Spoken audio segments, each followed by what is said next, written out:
आप सभी को पुनः नमस्कार। भाषा प्रौद्योगिकी का परिचय पाठ्यक्रम जो भारत सरकार के शिक्षा मंत्रालय द्वारा तकनीकी चेतना को विकसित करने के लिए, कौशल संवर्धन के लिए लगातार निःशुल्क ऑनलाइन पोर्टल पर चलाया जा रहा है। उसी के अंतर्गत प्रत्येक बुधवार और महीने में 2 उसी के समानांतर हम विशेष व्याख्यान श्रृंखलाएं, अंतर्राष्ट्रीय व्याख्यान श्रृंखलाएं हम लोग आयोजित कर रहे हैं। इसी कड़ी में भारतीय ज्ञान परंपरा के अंतर्गत भारतीय शब्द यात्रा पर यह हमारी 5वीं अंतर्राष्ट्रीय व्याख्यान श्रृंखला है, जो पांडिचेरी केंद्रीय विश्वविद्यालय और विश्व ज्ञानपीठ प्रयागराज के संयुक्त तत्वावधान के माध्यम से इस आभासी पटल पर हम आयोजित कर रहे हैं, जो प्रत्येक महीने के अंतिम शनिवार को लगातार आयोजित की जाती है।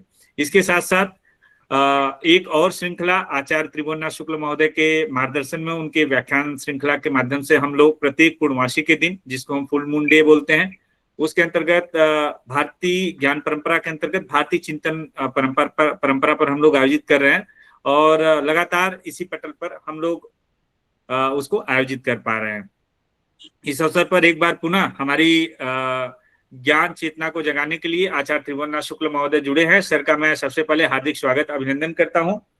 और आज के इस अंतर्राष्ट्रीय व्याख्यान श्रृंखला का संचालन करने के लिए हमसे जुड़े हुए हैं डॉक्टर शेख फरोज, विभागाध्यक्ष हिंदी विभाग, मेरू इंटरनेशनल स्कूल हैदराबाद। महोदय, मैं आपका भी हार्दिक स्वागत अभिनंदन करता हूं। इसके साथ साथ भारत के विभिन्न प्रांतों, विश्व के अनेक देशों से जो हमारे युवा वर्ग जुड़े हैं, जो अध्येता हैं, शोधार्थी हैं या अनेकों शिक्षक, आचार्य, सहायक आचार्य, विभागाध्यक्ष महोदय जुड़े हुए हैं, मैं आप सभी का हृदय के अनंत गहराइयों से हार्दिक स्वागत अभिनंदन करता हूं।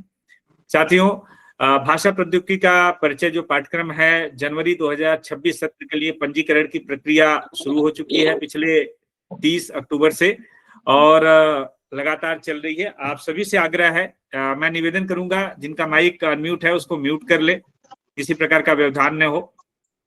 और लगातार यह प्रक्रिया अभी चलती रहेगी और 13 जनवरी से पाठ्यक्रम की औपचारिक शुरुआत कर दी जाएगी। जो लोग पाठ्यक्रम से अभी नहीं जुड़े हैं, वो उनसे आग्रह है कि पाठ्यक्रम से जुड़ें। स्वयं जैसे ही आप डालेंगे, इसका लिंक हम तमाम सोशल मीडिया चैनल ग्रुप के माध्यम से आप लोगों तक पहुंचा रहे हैं, आप उसके माध्यम से क्लिक करें, क्लिक करके अपना एक स्वयं पर प्रोफाइल क्रिएट करें। और प्रोफाइल क्रिएट करने के साथ साथ जिन्होंने एबीसी आईडी नहीं बनाई है, चूंकि नई शिक्षा नीति जो 2020 की है उसके माध्यम से आजकल क्रेडिट स्कोर प्रत्येक पाठ्यक्रमों के आप लोगों को दिए जाते हैं, चाहे वह स्वयं के माध्यम से हो या अन्य एकेडमिक्स जो पाठ्यक्रम आप लोग पूरा करते हैं। तो आप लोग जरूर एबीसी आईडी डिजी लॉकर से रिलेटेड है, उससे संबंधित है। आप लोग बहुत ही सरल प्रक्रिया है, 1-2 मिनट का प्रक्रिया है। आप लोग एबीसी आईडी, जिसको अपार आईडी भी बोल रहे हैं आजकल, आप उसको क्रिएट करें और उसके बाद हमारे पाठ्यक्रम से जुड़े।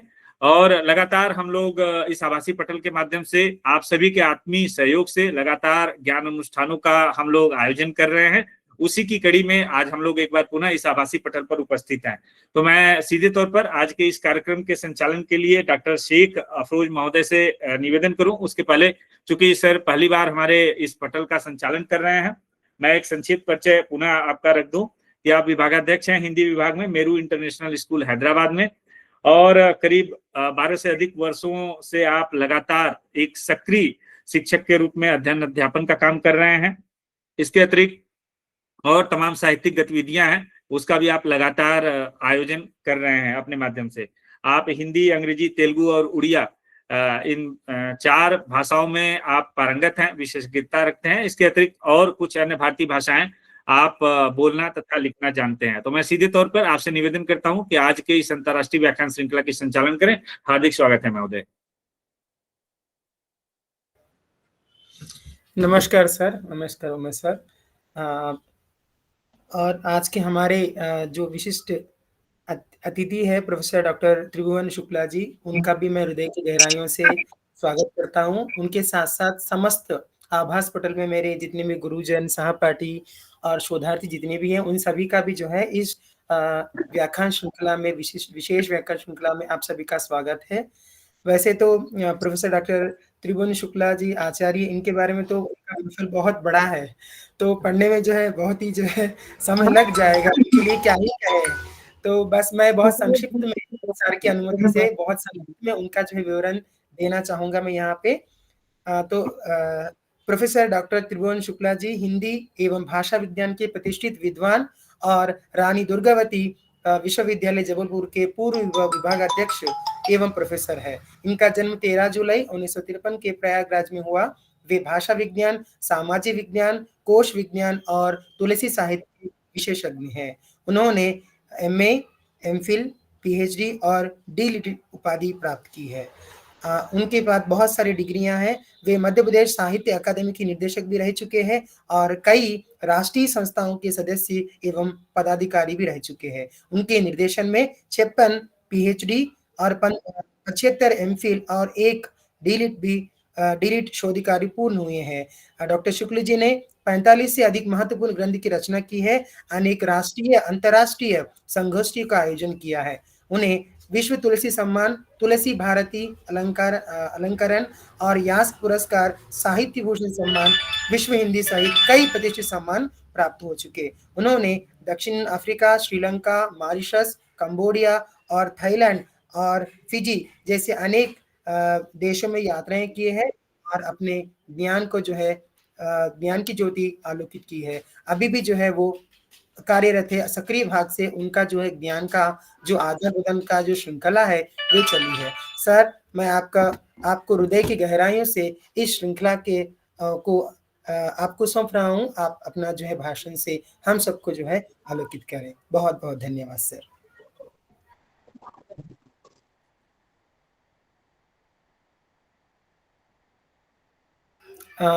सर आप म्यूट पर हो। शुक्ला सर आप अनम्यूट कर लीजिए कृपया।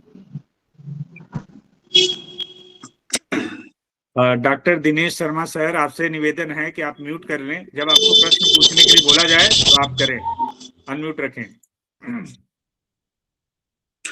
यस्यांके च विभाति भूधर सुता देवापगा मस्तके भाले बाल विधुर्गले च गरलम यशोरसि ब्यालराट सोऽयं भूति विभूषण सुरवरः सर्वाधिपः सर्वदा सर्वः सर्वगतः शिवः शशिनिभः श्रीशंकरः पातु माम्। रत्नाकराधौतपदां हिमालये किरीटिनी ब्रह्मराजर्षिरत्नाढ्यां वन्दे भारत मातरम्, वन्दे भारत मातरम्। आज के इस कार्यक्रम के अध्यक्ष पांडुचेरी विश्वविद्यालय के हिंदी विभाग के आचार्य एवं अध्यक्ष डॉक्टर जयशंकर बाबू जी,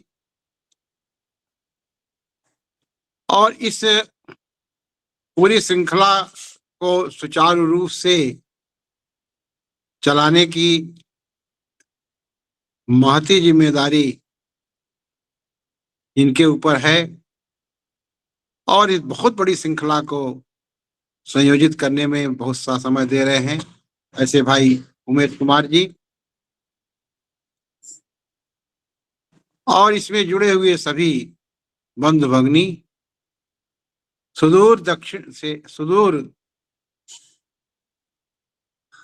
देश से जुड़ी सांद्रा जी,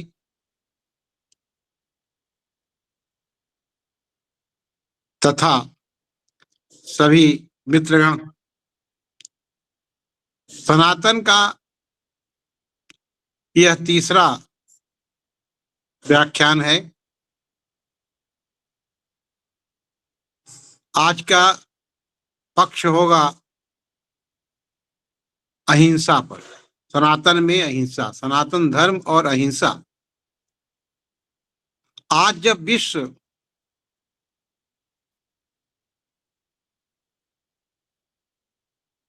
युद्ध और युद्ध की मानसिकता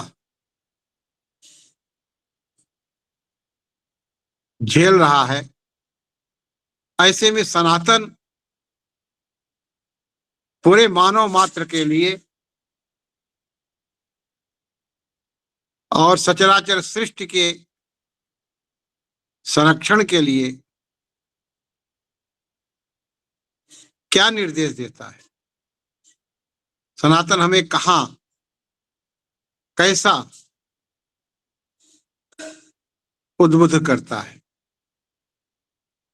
वेदों के में मूल, शाश्वत, स्वाभाविक, सर्वोच्च मानवीय मूल्य के रूप में अहिंसा प्रकट है। सबसे बड़ा मूल्य वेदों में अहिंसा को माना गया है। वास्तव में एक कामना अथवा ऐसी अभिलाषा तक वह सीमित नहीं है जो कष्टों, दुखों अथवा विनाशकारी, हानिकारक स्थितियों से मुक्ति प्रदान करने वाली है, अपितु वह एक बृहद स्तरीय सहयोग, सहकार, सामंजस्य का निर्माण भी करती है। और यही निर्माण ही सनातन की आज के संदर्भ में सर्जनात्मकता है। परस्पर सौहार्द, संयुक्तता और एकता का दिन प्रतिदिन के मानवीय व्यवहारों का आधार बनकर सामने आती है। इसी सौहार्द, संयुक्तता, एकता के द्वारा एक और मनुष्य, संपूर्ण जाति और प्राणी मात्र का कल्याण संभव है। इससे तो दूसरी ओर जो सार्वभौमिक नियम है, शाश्वत व्यवस्था है, उसे सुचारू रूप से चलाने में सनातन का यह पक्ष, अहिंसा का पक्ष, आज हमारा मार्गदर्शन करने की सामर्थ्य रखता है। आज इसकी सर्वाधिक उपयोगिता है, सर्वाधिक प्रासंगिकता है। सनातन धर्म वैदिक हिंदू जीवन मार्ग में अहिंसा इसलिए सर्वोच्च मूल्य के रूप में स्वीकार करती है। धर्म व्यवस्था या नियम का एक मूलाधार बन करके हमारे सामने अहिंसा को ले आती है। साथ ही यह परम कर्तव्य के रूप में भी प्रकट होती है, क्योंकि हम सबसे पहले हम चाहे जो हों, चाहे जिस पद प्रतिष्ठा में हों, चाहे जिस दायित्व में हों, सबसे पहले हमें मनुष्य होना पड़ेगा। मनुर्भव। यदि हम मनुष्य नहीं हैं और चाहे जो कुछ हो, तो हमारे होने का कोई अर्थ नहीं है। इसी ओर मानव जाति के कल्याण के लिए, उसके मंगल के लिए सनातन के कुछ निर्देश, और उसमें अहिंसा का प्रमुख स्थान है। वेद और ऋग्वेद से लेकर अथर्ववेद तक इस सत्यता की न केवल पुष्टि की गई है, अपितु जिस प्रकार तीव्रतम मानवीय अभिलाषा के रूप में भी विभिन्न स्तुतियों अथवा प्रार्थनाओं के माध्यम से अहिंसा को हमारे ऋषि बार बार सामने लाते हैं अपनी स्थितियों में, प्रार्थनाओं में। वैदिक मंत्रों में स्पष्ट दिखाई देती हुई यह अहिंसा की स्तुति उसे मनुष्य के पक्ष में खड़े होने का प्रबल समर्थन करती है। मनुस्मृति के 2:13 में कहा गया है कि धर्म जिज्ञासा समाना नाम प्रमाणम परमम श्रुति। जो धर्म के प्रति जिज्ञासु है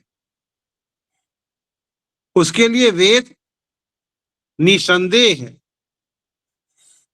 परम प्रमाण है। मैं इसलिए इस उद्धरण को दे रहा हूं आपके सामने कि बहुत लोग वेदों को प्रमाण नहीं मानते, वेदों में विश्वास नहीं करते, वे वेद की ओर नहीं देखना चाहते, नहीं मानते तो नहीं देखना चाहते। उनके लिए ये प्रमाण है। और यही वेद तो कहता है कि जो धर्म के प्रति जिज्ञासु है वही मनुष्य है। धर्म को आप पूजा पद्धति से नहीं,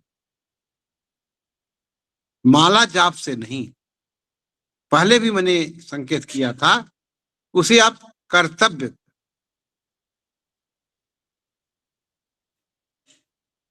से जोड़ें, कर्म से जोड़ें। जो जो कुछ भी है उसे पूर्णता प्रदान करे, यही धर्म है। देश के प्रति, राष्ट्र के प्रति, समाज के प्रति, परिवार के प्रति, मनुष्य मात्र के प्रति, सचराचर प्रकृति के प्रति हमारा क्या कर्तव्य है, इसका हम पालन कर रहे हैं तो हम वेद के अनुसार धर्म का आचरण करने वाले हैं। वेद प्राथमिकता से सृष्टि रचयिता, पालक और उद्धारकर्ता परमेश्वर को विभिन्न स्तुतियों, वंदनाओं और प्रार्थनाओं के माध्यम से समर्पित है।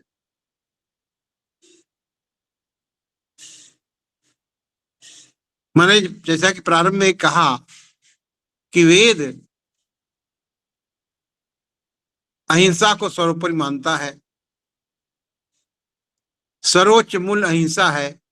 इसलिए सनातन धर्म का मूलाधार होने पर भी वेदों में ईश्वर की स्तुतियों, वंदनाओं अर्थात प्रार्थनाओं के माध्यम से प्रकट होती स्पष्ट दिखाई पड़ती है। पिछले व्याख्यानों के माध्यम से कहीं कहीं यथा संदर्भ अहिंसा का उल्लेख हुआ है, आपको स्मरण होगा। आज केवल इसकी आवश्यकता है इस महाभावबोध की कि अगर हमारा जन जन, विश्व का जन जन इस महाभाव को, इस महाबोध को, इस महाजीवन पद्धति को समझ ले, उस पर विश्वास करने लगे, उस पर आचरण करने लगे, तो शायद आज जो विश्व संतप्त हो रहा है, जल रहा है, उससे हमें मुक्ति मिल जाए। आज मानवता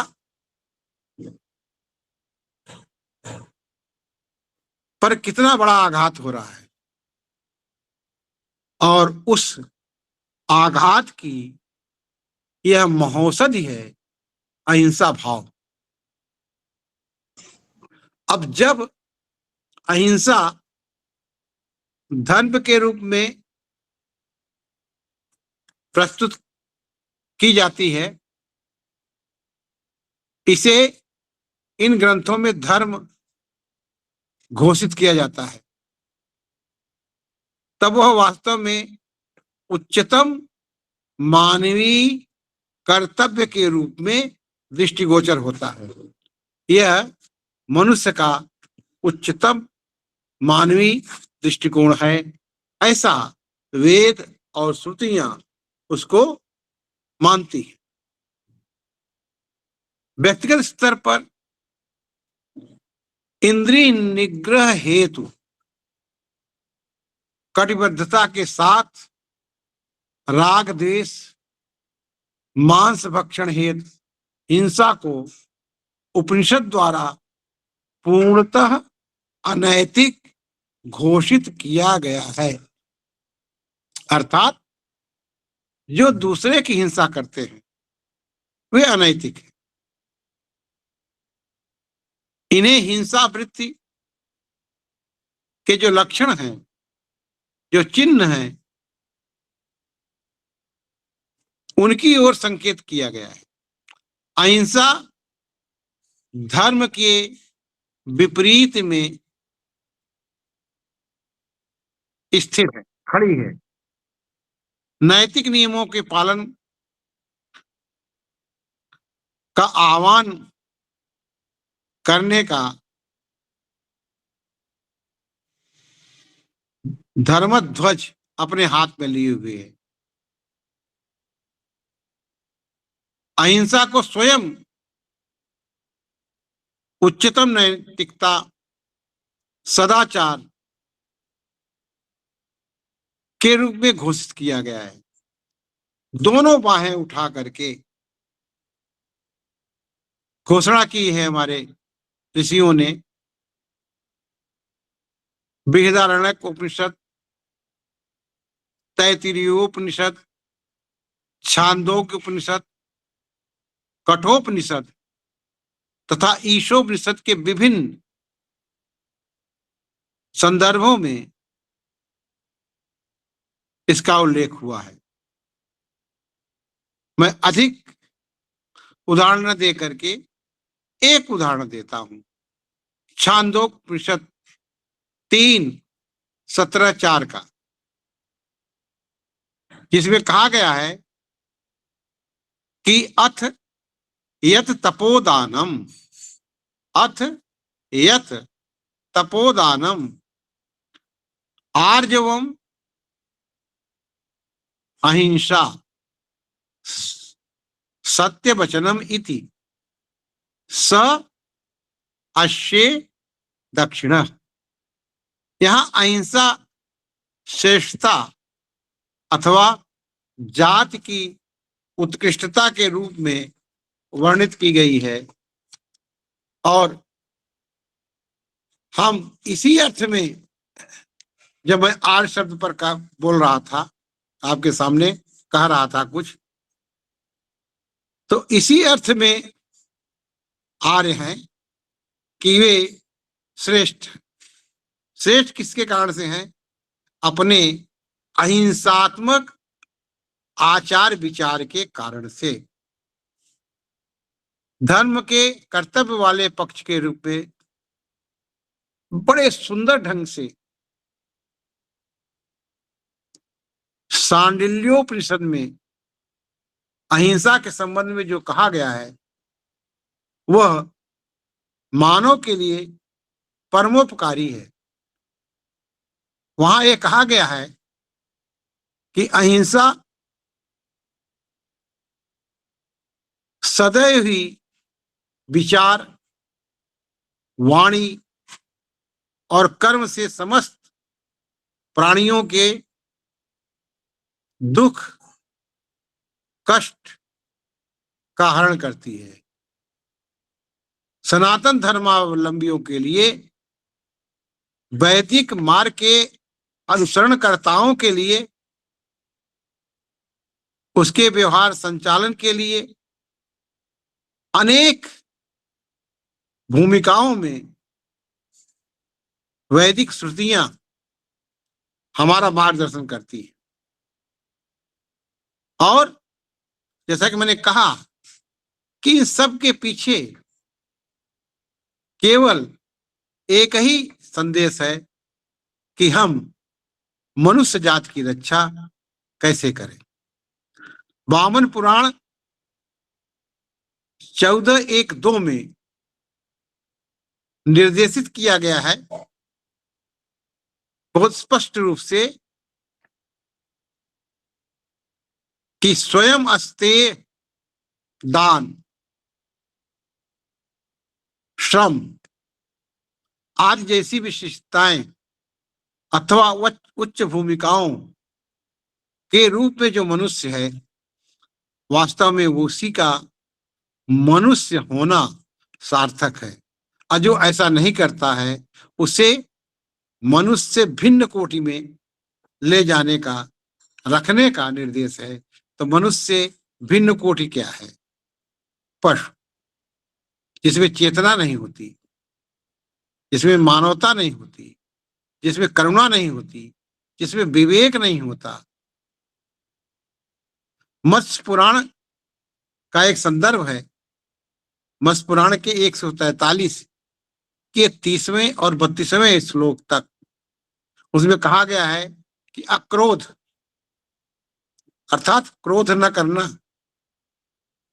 अलोभ अर्थात लोभ न करना, क्षमा, धैर्य जैसे गुणों को अहिंसा की व्यवहारिक वृत्तियां कहा गया है।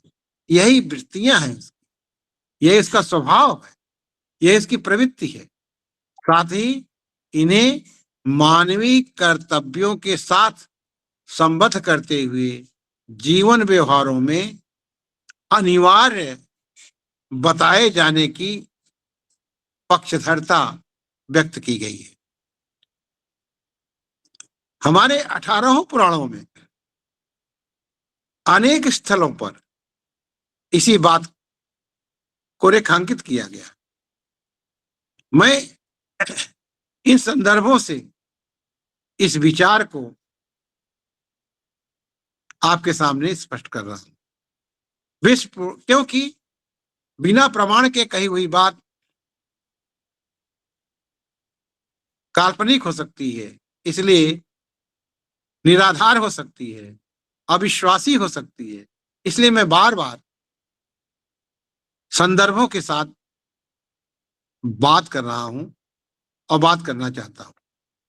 विष्णु पुराण में अहिंसा स्पष्टतः कर्तव्य रूपी धर्म तथा ब्रह्म पुराण में धर्म द्वार के रूप में घोषित है कि अहिंसा धर्म का द्वार है, धर्म का पहला द्वार है। अगर हमें धर्म में प्रवेश लेना है, प्रविष्ट होना है, तो हमें किसी के हिंसा मन से, वाणी से, कर्म से, किसी भी प्रकार से दूर रहना होगा, उससे अहिंसा भाव से। ब्रह्म पुराण, शिव पुराण, पद्म पुराण में अनेक उल्लेख हमारे सामने आते हैं जो अहिंसा को सर्वोच्च धर्म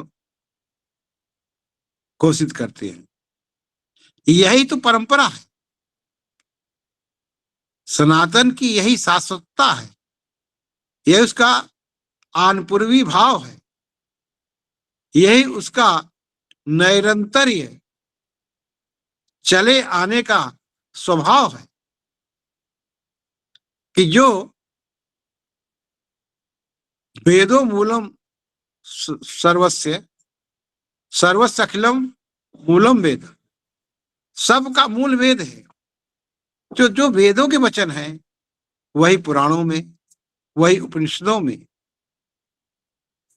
शाश्वत रूप से चले आ रहे हैं।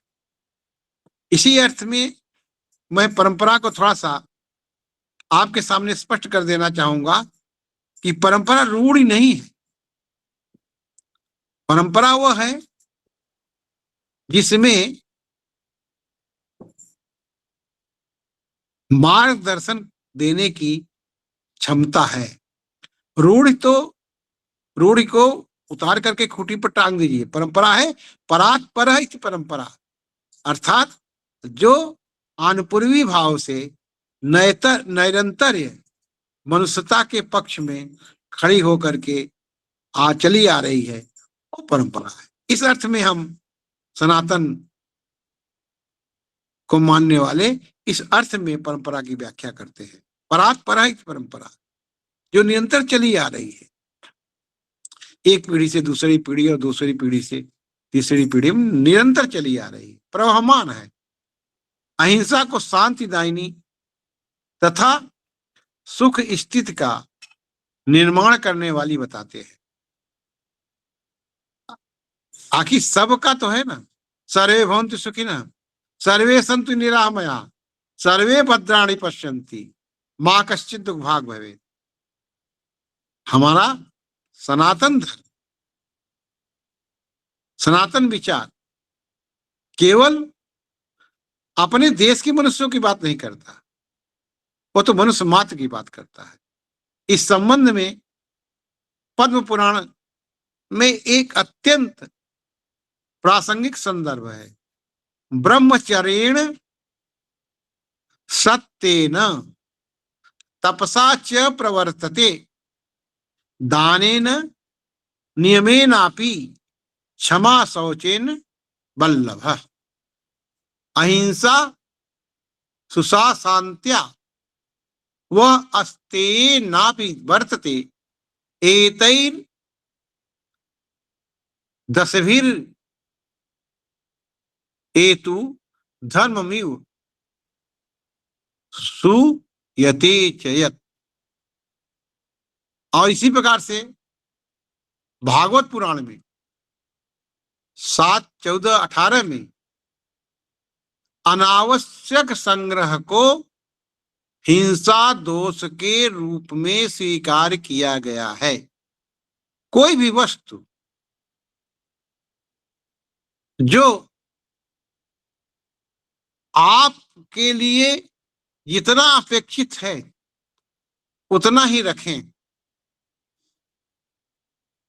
यह निर्दिष्ट करते हैं हिंसा के संदर्भ में। अगर अनपेक्षित आवश्यकता से अधिक रखा है आपने, तो इसे हम हिंसा कहेंगे, हिंसा मानेंगे। इस संदर्भ में हम जैन धर्म की ओर जा सकते हैं। देखें, बड़ा प्रासंगिक है कि अधिक परिग्रह नहीं, अपरिग्रह की ओर का संदेश देता है जैन धर्म। इसी के साथ जैसा कि मैंने बताया कि भागवत पुराण के 7, 14, 18 में अनावश्यक संग्रह को हिंसा दोष के रूप में स्वीकार किया गया है। ऐसा ही जैन, बौद्ध, सभी धर्मों में इसे अहिंसा माना गया है।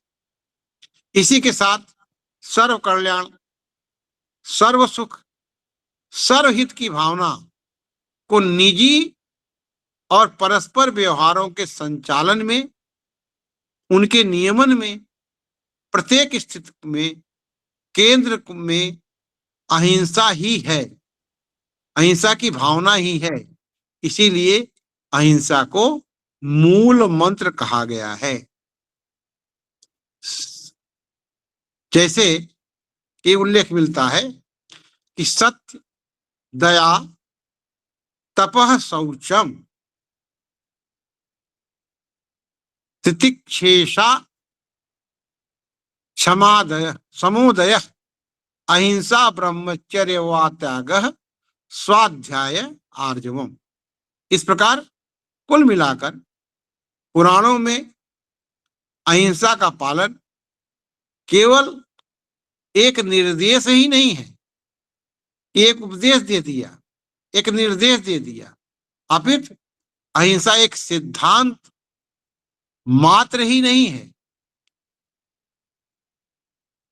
अपितु यह एक बृहत जन कल्याण, जन सहयोग, जन एकता का मार्ग प्रशस्त करने वाला कर्तव्य रूपी धर्म है। अहिंसा कर्तव्य रूपी धर्म है। इसे एक शब्द, एक निर्देश न माने, यह एक कर्तव्य रूपी धर्म है। इसीलिए हमारे शास्त्रों में, वेदों में, उपनिषदों में अहिंसा को धर्म का द्वार कहा गया है। अंततः प्राणी एकता इसकी मूल भावना है कि प्राणी मात्र के साथ, जीव मात्र के साथ यह भाव रखना अहिंसा धर्म का पालन करना है। इसका उद्देश्य व्यवस्था के सुचारू संचालन हेतु हम जिस समाज में, जिस देश में, जिस राष्ट्र में रह रहे हैं, उसके संचालन में अहिंसा की सर्वाधिक भूमिका है। सहयोग हेतु, सहकार हेतु, सौहार्द हेतु, सामंजस्य हेतु अहिंसा वातावरण का निर्माण करती है और मनुष्य का, मनुष्य के प्रति मनुष्य भाव बनाए रखने का निर्देश देती है। महर्षि पतंजल योग सूत्र में, याज्ञवल्क्य संहिता में और व्यास भी अपने अनेक संदर्भों में पुराणों के अंतर्गत इसकी जो व्याख्या की है वो आज मानवता की सबसे बड़ी संजीवनी है, सबसे बड़ी औषधि है, सबसे बड़ी पैथी है। आज न तो एलोपैथी काम करेगी, न होम्योपैथी काम करेगी, आज सिंपैथी काम करेगी। और यह सिंपैथी की संजीवनी इसी अहिंसा भाव से, इसी अहिंसा धर्म से निर्मित हो सकती है। मनुस्मृति के इसी मनुस्मृति में के 692 में इसी भाव को, ये जो भाव चला आ रहा है स्मृतियों से, श्रुतियों से, वेदों से, उसी भाव की पुष्टि मनुस्मृति के 692 में की गई है। क्या? श्रुति क्षमा दमोस्तेयम शौच मिद्री निग्रह धी विद्या सत्मक क्रोधो दशको धर्म लक्षणम। धैर्य, क्षमा, संयम, चोरी की प्रवृत्ति से मुक्त, ये धर्म के 10 लक्षण बताए हैं। धी विद्या सत्मक क्रोधो दशमो धर्म लक्षण। और कायिक पवित्रता 50 का पक्षधर है अहिंसा तत्व। इंद्रियों का निग्रह, बुद्धि, विद्या, आत्मबोध, सत्य यथार्थ, वचन तथा अक्रोध, इस प्रकार ये 10 लक्षण बताए गए। मगर इसमें अहिंसा को सर्वश्रेष्ठ बताया गया है। इसीलिए आप सुनते हैं, पढ़ते हैं, सर्वथा आपको लिखा हुआ भी मिलता है, अहिंसा परमो धर्मः। मगर उसको एक स्लोगन के रूप में लिखा हुआ जान लेना जीवन का सत्य नहीं है, उसको जीवन में उतार लेना ही जीवन का सत्य है।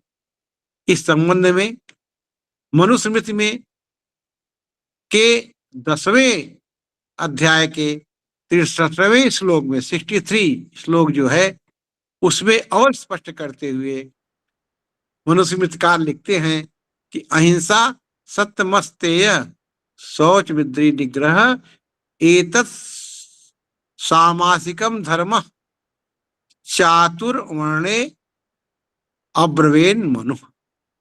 अर्थात अहिंसा, सत्य, अस्तेय, पवित्रता तथा इंद्रियों का निग्रह संक्षेप में मनु के अनुसार 4 वर्णों का धर्म है, चारों वर्णों का धर्म है। जैसा कि मैंने पहले ही संकेत किया कि हम पूरी मानवता के संदर्भ में हैं, खड़े हैं, किसी एक वर्ण के संदर्भ में नहीं खड़े हुए हैं। श्रीमद् भागवत गीता भी उसी प्रकार से अहिंसा को उच्चतम मानवीय मूल्य के रूप में घोषित करते हुए विनम्रता,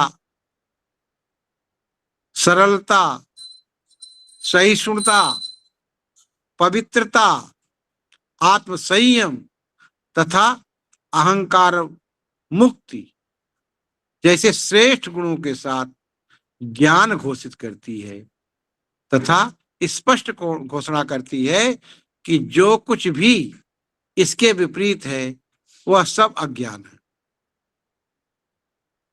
और इस संबंध में गीता के 13वें अध्याय का 8वां श्लोक हमारा मार्गदर्शन करता है।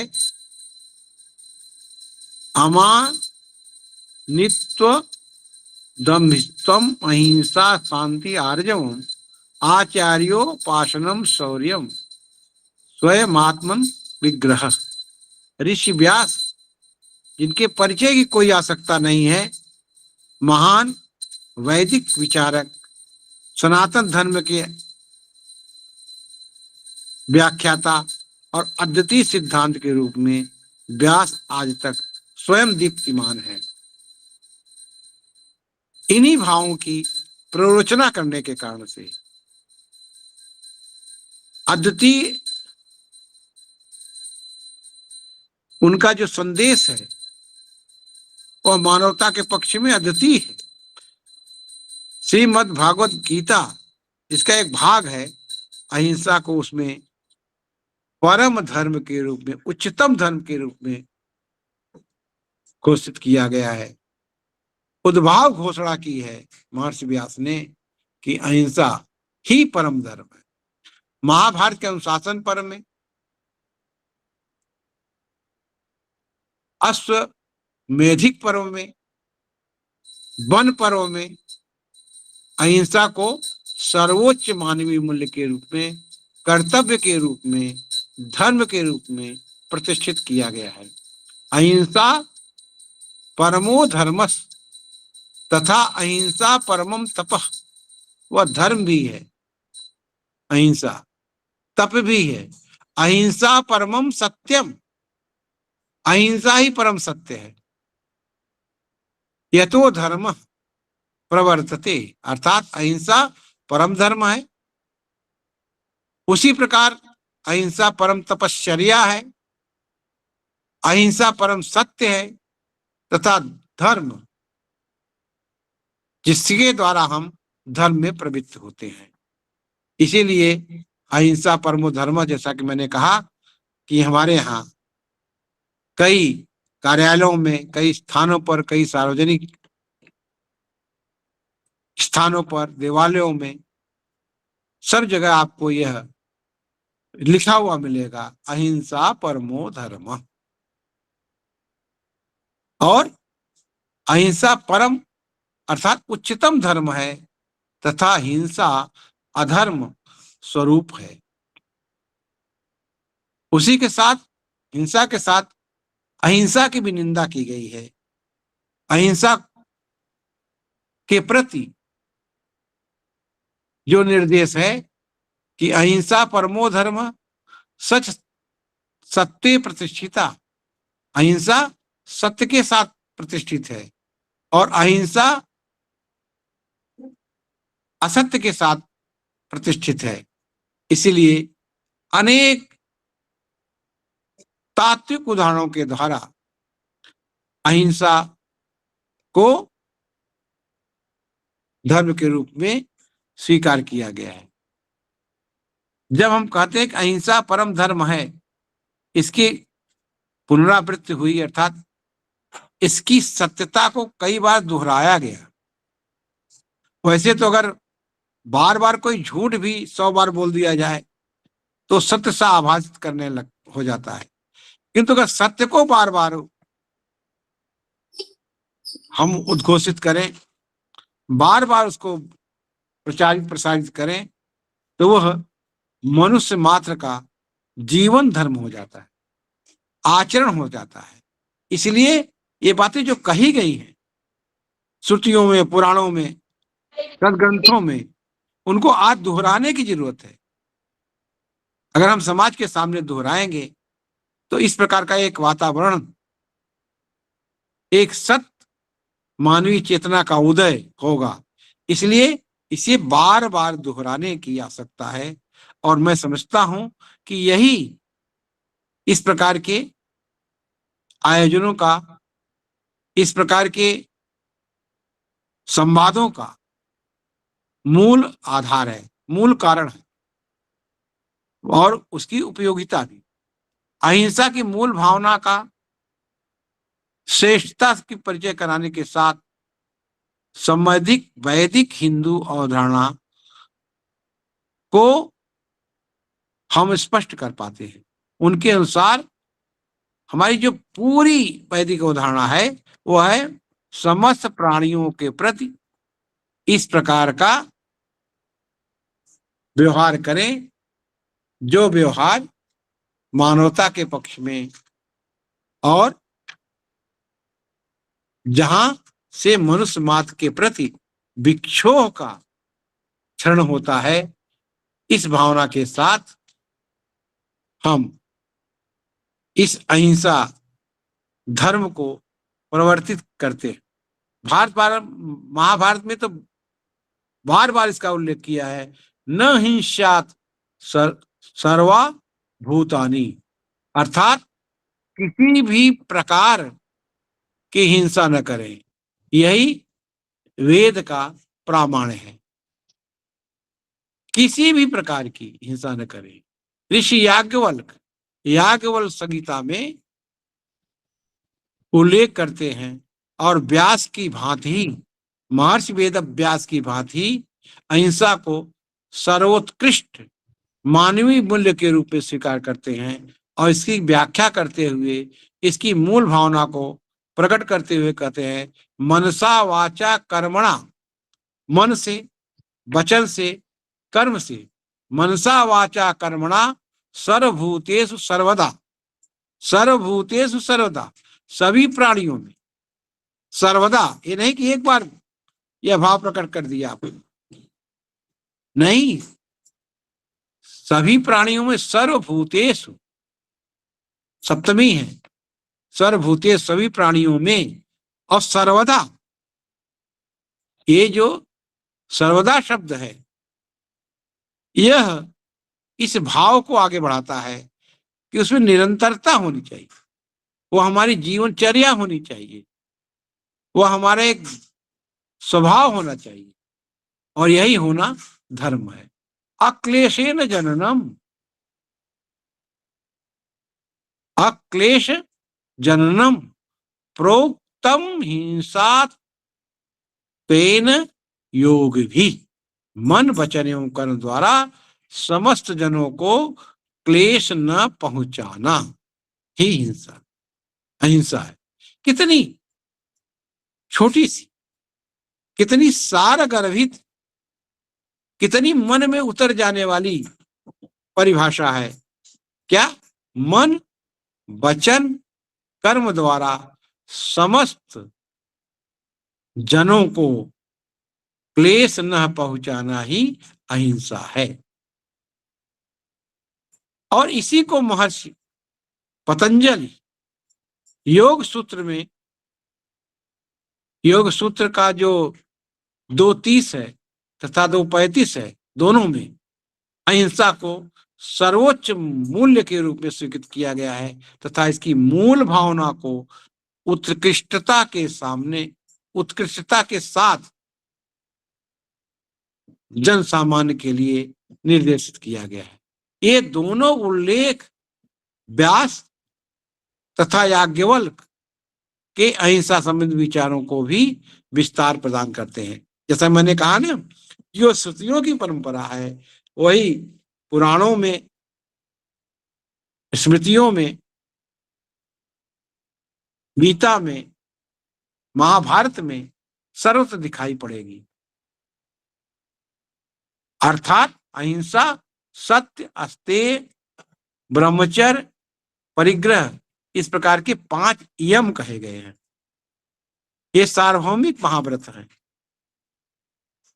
देश, काल, मत, जात, किसी एक अथवा किसी एक के अधिक विश्वासों और मान्यताओं की सीमाओं में बंधे हुए नहीं है। इसीलिए कहा गया अहिंसा प्रतिष्ठायाम तस्य त्रिधौ वैरत्यागः, अर्थात अहिंसा की पूर्णता एवं स्थिरता होने पर, माने वह पूर्ण हो जाए, आपका मन सिद्धांत बन जाए, मन स्वभाव बन जाए और आचरण बन जाए, यही इसकी सिद्धता है। होने पर समस्त प्राणियों में हिंसा भाव की जो प्रवृत्ति है वो दूर हो जाएगी। यही अहिंसा की कसौटी है। इसीलिए शास्त्रों ने बार बार दोहराया, बार बार स्मरण कराया दोहरा करके, और हमें भी, हमारा भी दायित्व है कि हम बार बार समाज में इसको दोहराएं ताकि हम मानवता के पक्ष में खड़े होकर के इस संतप्त युग को अपने इस शाश्वतिक सनातन धर्म के माध्यम से कुछ दे सके। कुछ भी कहा जाए, कितना भी विपरीत प्रचार किया जाए या सत्यता से मुंह मोड़ा जाए, लेकिन वास्तविकता आज यह है कि करोड़ों हिंदू उस मेज पर बैठना पसंद नहीं करते जहां मांसाहारी भोजन परोसा जा रहा है। यह इसी वातावरण का, यह इसी संदेश का, यह इसी महाभाव का प्रभाव है। करोड़ों लोग हैं ऐसे आज भी देश में कि जहां मांसाहार परोसा जा रहा है। आप कहीं जाएंगे किसी शहर में, और अगर आप इस भाव के हैं तो आप कहें भाई नहीं, उस होटल में हम नहीं जाएंगे जो मांसाहारी होटल है। दोनों मिलता है, शाकाहारी भी, शाकाहार भी मिलता है, मांसाहार भी मिलता है। और आपका एक साथी मांसाहारी है तो आप कहेंगे नहीं, हम साथ में बैठ करके भोजन नहीं कर सकते। ऐसे करोड़ों लोग मिल जाएंगे। यह इन्हीं शाश्वत धर्मों का, इन्हीं शाश्वत संदेशों का प्रभाव है। करोड़ों हिंदू उस घर में खाने से बचते हैं जिसके सदस्य मांसाहारी हो। जिस घर में मांसाहार परोसा जाता है उस घर में आप कुछ भी ग्रहण करने की स्थिति में लोग नहीं होते। ऐसी करोड़ों की संख्या है, एक दो की नहीं, करोड़ों की संख्या में सनातन धर्मियों के द्वारा आज भी चींटियों को आटा खिलाया जाता है। अनेक पक्षियों, पशुओं, जीवों, विषैले कीड़ों, जंतुओं तक को विभिन्न रूपों में भोजन दिया जाता है। ये क्या है? ये सनातन धर्मानुयायियों के हरे भरे खेतों को जंगली पशु खा जाते हैं, उनके खेतों को उजाड़ देते हैं। हिंदू यह सब कुछ सहन करते हैं, किंतु उनकी हिंसा नहीं करते। वे उन पर प्रायः गोलियां नहीं चलाते, उन्हें मारते नहीं, बल्कि उन्हें संरक्षित करके ऐसे स्थान पर ले जाते हैं जहां वे हिंसा से बच सके।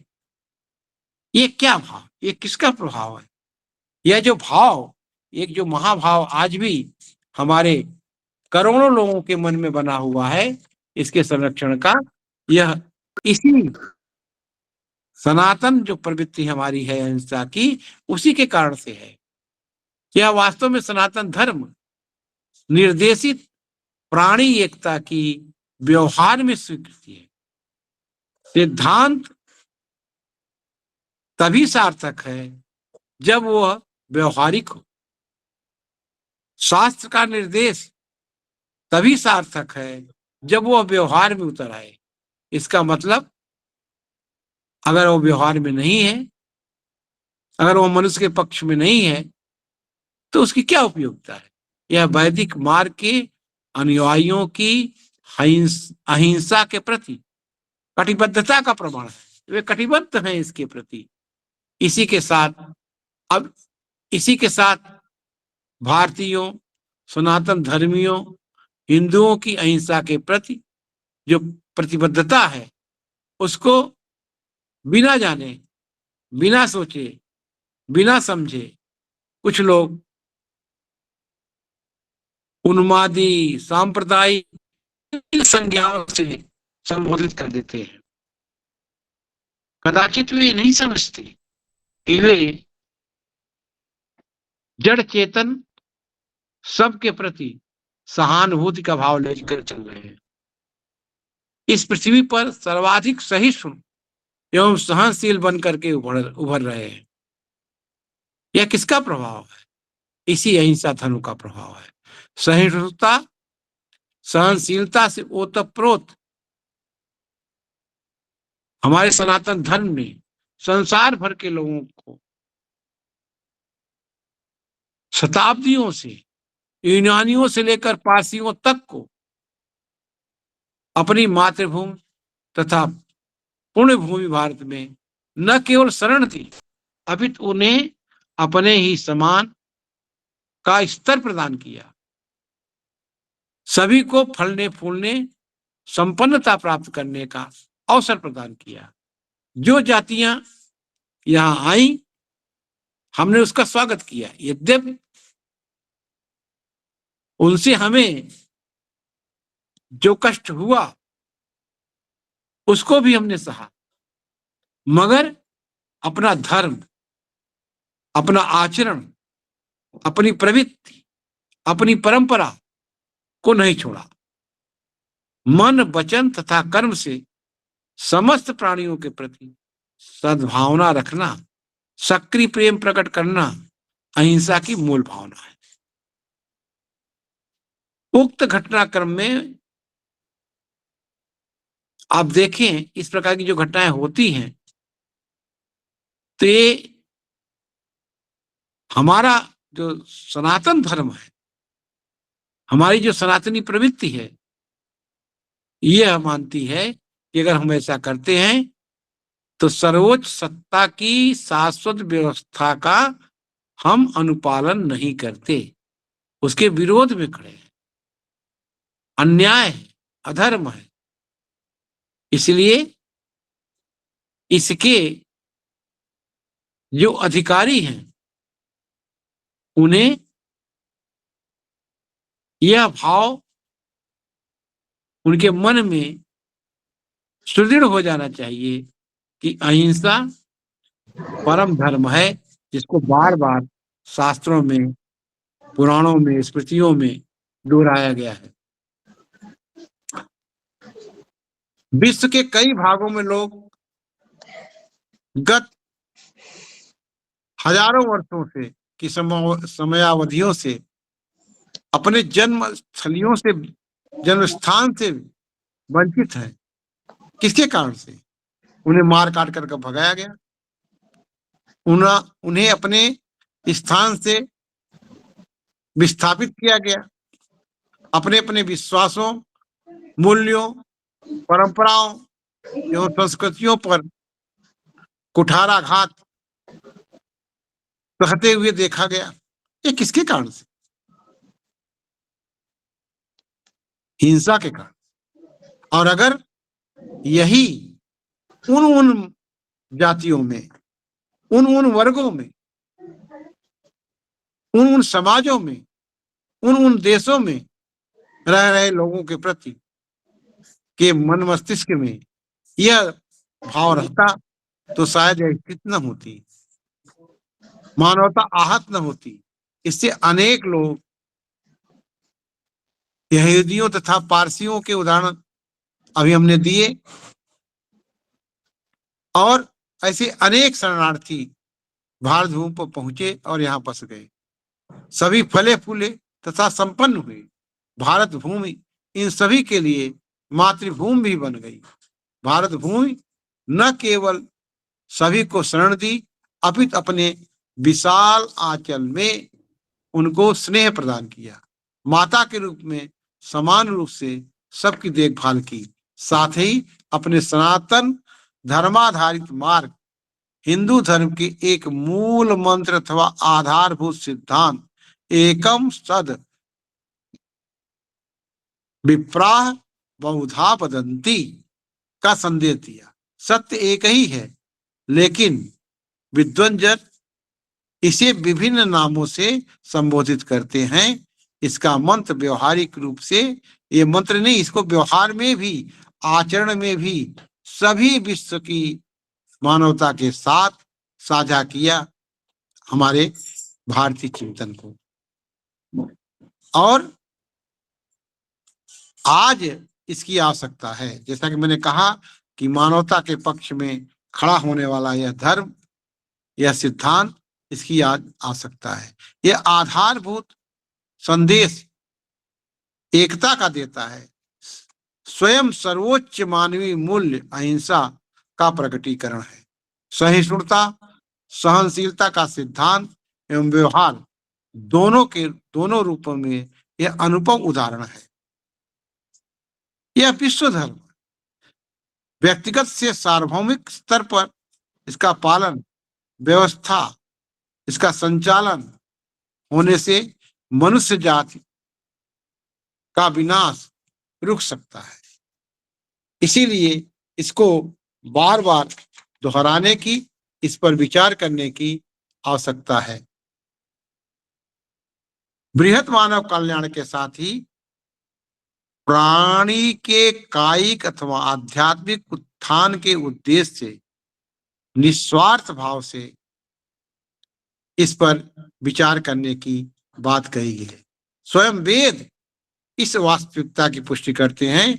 इस प्रकार बृहत कल्याणकारी अथवा व्यक्ति के कायिक आध्यात्मिक उत्थान के लिए निस्वार्थ भावना रखते हुए की गई हिंसा को उचित ठहराते हैं। कहते हैं कि अगर कहीं बड़ी सोच के साथ बड़े उद्धार के लिए अगर हिंसा करने की जरूरत है तो वहां है। क्या कहते हैं?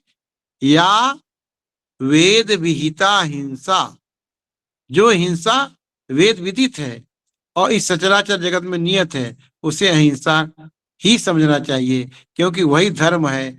धर्म वेद से ही प्रकट हुआ है।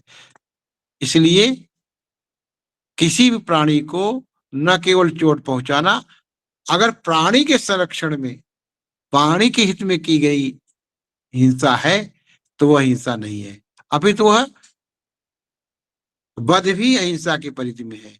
इसे वेद स्वीकृति प्राप्त है, जिसके संबंध में बृहत कल्याण और मनुष्य के कायिक आध्यात्मिक उत्थान को केंद्र में रखते हुए हम आपके सामने संक्षिप्त चर्चा किए और इसकी पुनरावृत्ति हम करते रहे। इसको बार बार स्मरण करते रहें, बार बार इसे समाज के सामने रखते रहें, ताकि मानवता का जो विनाश हो रहा है उससे हमारा यह विश्व बच सके। इसलिए सनातन धर्म के इस परम धर्म की अत्यंत आवश्यकता आज स्वीकार की गई है। एक उदाहरण देकर के मैं अपनी बात समाप्त करूंगा कि स्वयं श्री कृष्ण की उपस्थिति में महाभारत हुआ, महाहिंसा हुई। श्री कृष्ण ने स्वयं धर्म स्थापनार्थाय पांडवों को निर्देशित किया, उनका नेतृत्व किया। आप कहेंगे कि ये तो विपरीत है। क्या यह विपरीत है? किसके लिए? न्याय के पक्ष में खड़ी है अहिंसा। न्याय के पक्ष में, न्याय के पक्ष में की गई हिंसा हिंसा नहीं है, क्योंकि स्वयं कृष्ण की उपस्थिति में महाभारत हुआ। बहुत बड़ा प्रमाण आपके सामने है। स्वयं कृष्ण ने क्यों किया ऐसा? धर्म की स्थापना के लिए, धर्म के पुनर्स्थापन हेतु, अंततः व्यापक सद्भावना, सहयोग, विश्व शांति के मार्ग को प्रशस्त करने के लिए शास्त्र सम्मत हिंसा का सहारा लिया, जो मूलतः अहिंसा का मार्ग था। समय समय पर इसी के अनुरूप सनातन धर्मावलंबियों, सनातन धर्मानुयायियों को, वैदिक मार्ग के अनुसरणकर्ताओं को प्राचीन काल से, मध्यकाल से और आधुनिक काल तक इसी पृष्ठभूमि को लेकर के चलने का निर्देश हमारे शास्त्रों में, सदग्रंथों में मिलता है। अहिंसा अंततः, संक्षेप में हम कहना चाहें तो अहिंसा अंततः आत्मनिर्भरता, एकता, कल्याण एवं सत्यानुभूति एवं अन्याय के समक्ष झुकने, कायरता दिखाने के लिए नहीं है। सनातन धर्म के एक आधारभूत सिद्धांत के रूप में अहिंसा स्थित है। इस प्रकार स्पष्ट है कि अहिंसा तत्व महत्वपूर्ण और अति विशिष्ट है, महत्वपूर्ण और अति विशिष्ट है। इसीलिए इस सनातन धर्म के परम धर्म अहिंसा तत्व का स्मरण बार बार करते रहना चाहिए। बार बार इस महाभाव को लेकर के समाज के सामने मानवता के हित में खड़े रहना चाहिए। यह हम सभी का दायित्व है। इन्हीं शब्दों के साथ मैं अपनी वाणी को विराम देता हूं। आप सबके प्रति बहुत बहुत आभार, धन्यवाद।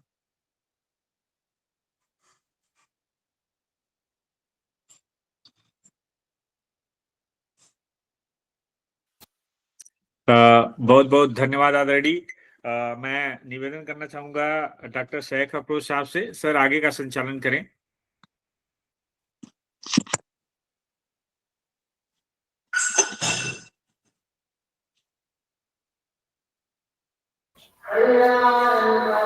नमस्कार सर, पुनः सभी का स्वागत। किसी के इस संबंध में अगर किसी के प्रश्न हो तो कृपया अपने म्यूट को, अपना जो माइक है उसको अनम्यूट कीजिए और सर से पूछिए। अगर आपका नेटवर्क भी अगर कोई इशू हो सकता है तो आप चैट बॉक्स में भी जो है इनसे सवाल कर सकते हैं। मैं स्वयं उसको पढ़कर साथ तक पहुंचाऊंगा आपका संदेश। सभी मित्रगण से मेरी निवेदन है कि एक एक कर कर आपके जो संदेह है, शंकाएं हैं, उनको बताइए।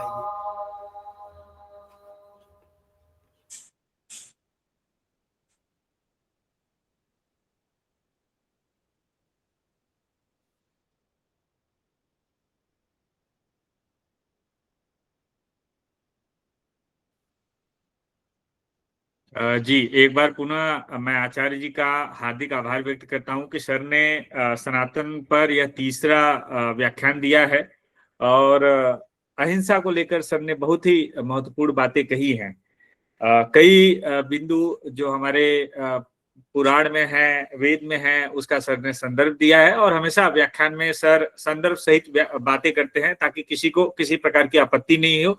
अगर किसी को कोई डाउट है, शंका है, तो वह सर के समक्ष अपने प्रश्न को रख सकता है, अन्यथा जो पुस्तकों का संदर्भ सर ने दिया है उसका भी रेफरेंस ले सकता है। तो मैं एक बार पुनः जितने हमारे आभासी श्रोता जुड़े हैं, अगर आपकी इस संबंध में कोई जिज्ञासा है, विषय से संबंधित ही जिज्ञासाओं का मैं जिक्र कर रहा हूं, तो आप लोगों का स्वागत है। 2-4 प्रश्न आप लोग रखें और आचार्य जी हमसे जुड़े हुए हैं, आप उनका से उसका समाधान सर के माध्यम से प्राप्त करेंगे।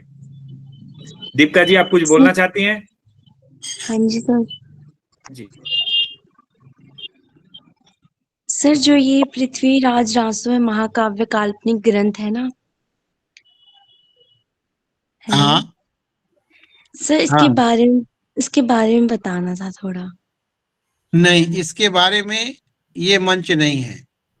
प्रश्न आपका विषय से हो, आप बाद में संपर्क कर सकते हैं। हाँ जी सर। जी बिल्कुल दीपिका जी, आप सर से व्यक्तिगत रूप से आप संपर्क करें। मैं पहले भी बोला कि आप लोग विषय से संबंधित ही प्रश्न रखें ताकि हमारी जो कार्यशाला है, जो व्याख्यान श्रृंखला है, हम समय से बाहर न जाएं। अगर विषयांतर हम लोग रखेंगे तो बहुत सारी ऐसी बातें हैं जिसमें हम उलझ कर रह जाएंगे। तो आप सभी श्रोताओं से आग्रह है कि अपना अगर संभव है तो कैमरा ऑन करके प्रश्न रखें, चूंकि इसकी रिकॉर्डिंग हो रही है और कल तक आपको यह रिकॉर्डिंग उपलब्ध हो जाएगी। आप इससे संबंधित प्रश्न रखें, आप सभी का स्वागत है। एक एक करके प्रश्न रखें, जो भी प्रश्न है विषय संबंधित।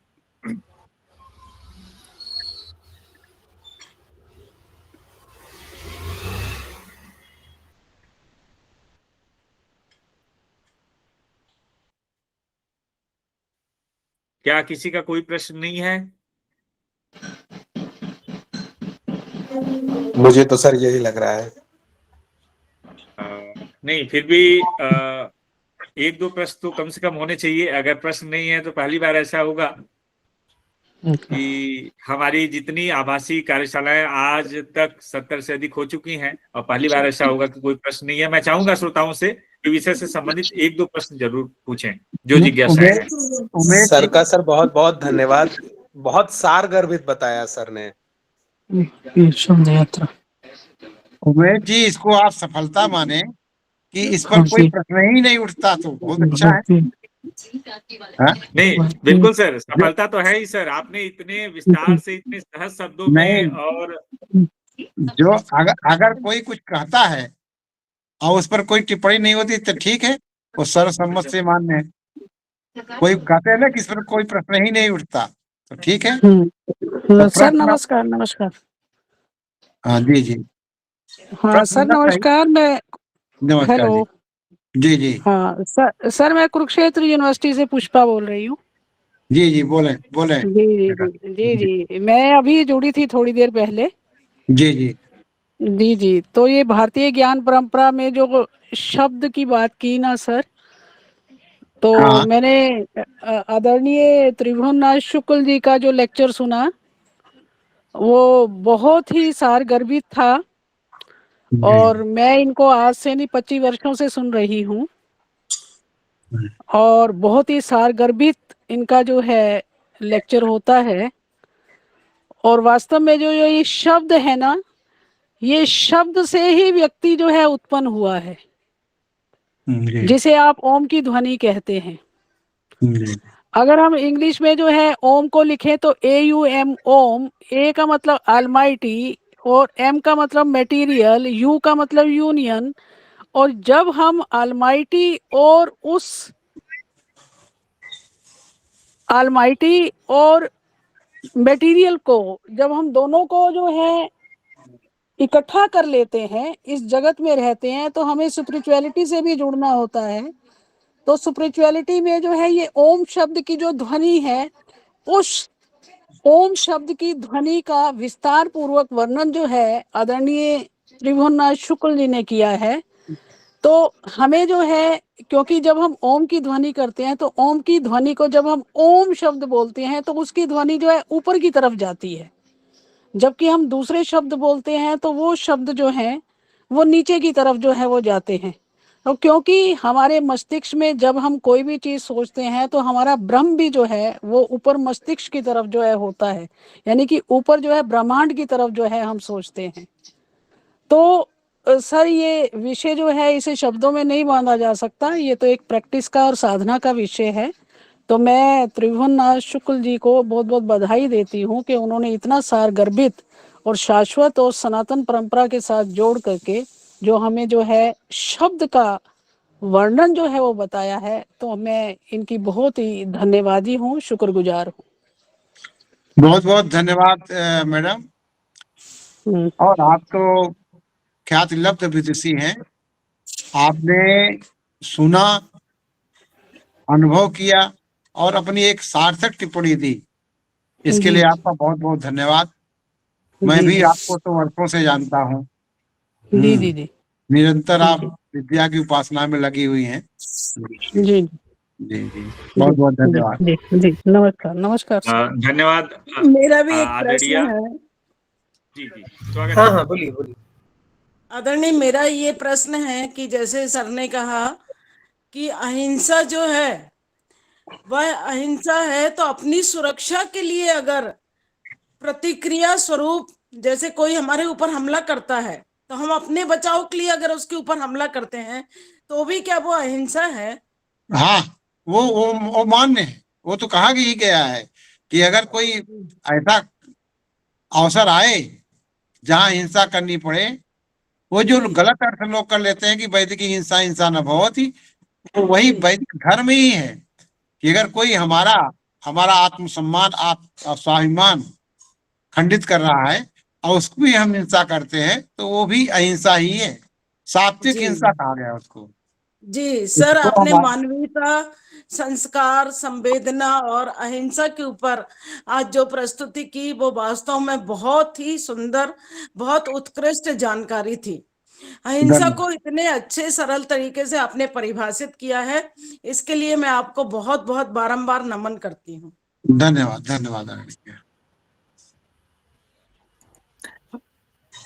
आपका भी आभार महोदया कि आपने प्रश्न के साथ साथ सर का आभार भी व्यक्त किया। आप हमारे इस कार्यक्रम से जुड़ी, बहुत बहुत धन्यवाद। जी सर, धन्यवाद सर।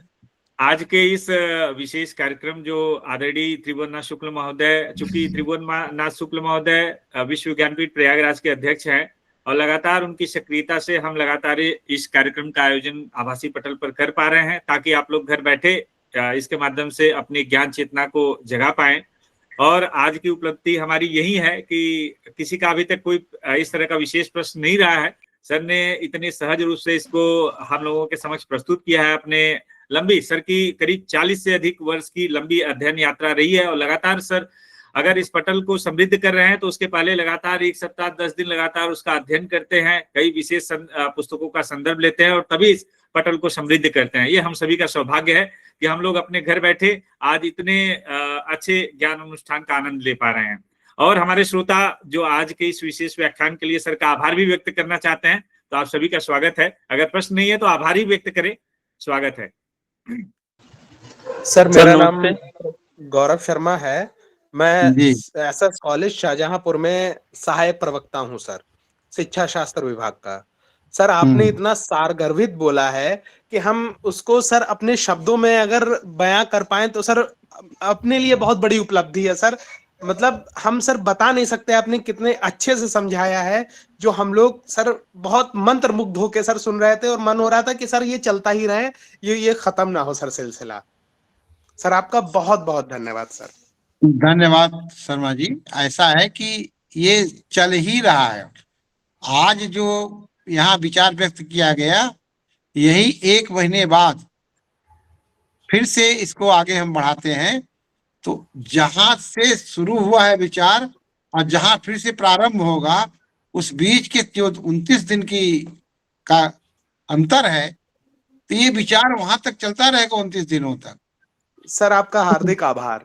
इस भाव से हम लें कि हम जो आज कह रहे हैं उसका 29 दिनों तक हम अपने आचरण में क्या ले आए, इस पर विचार करना। तो इसलिए उस भाव में चलता रहेगा।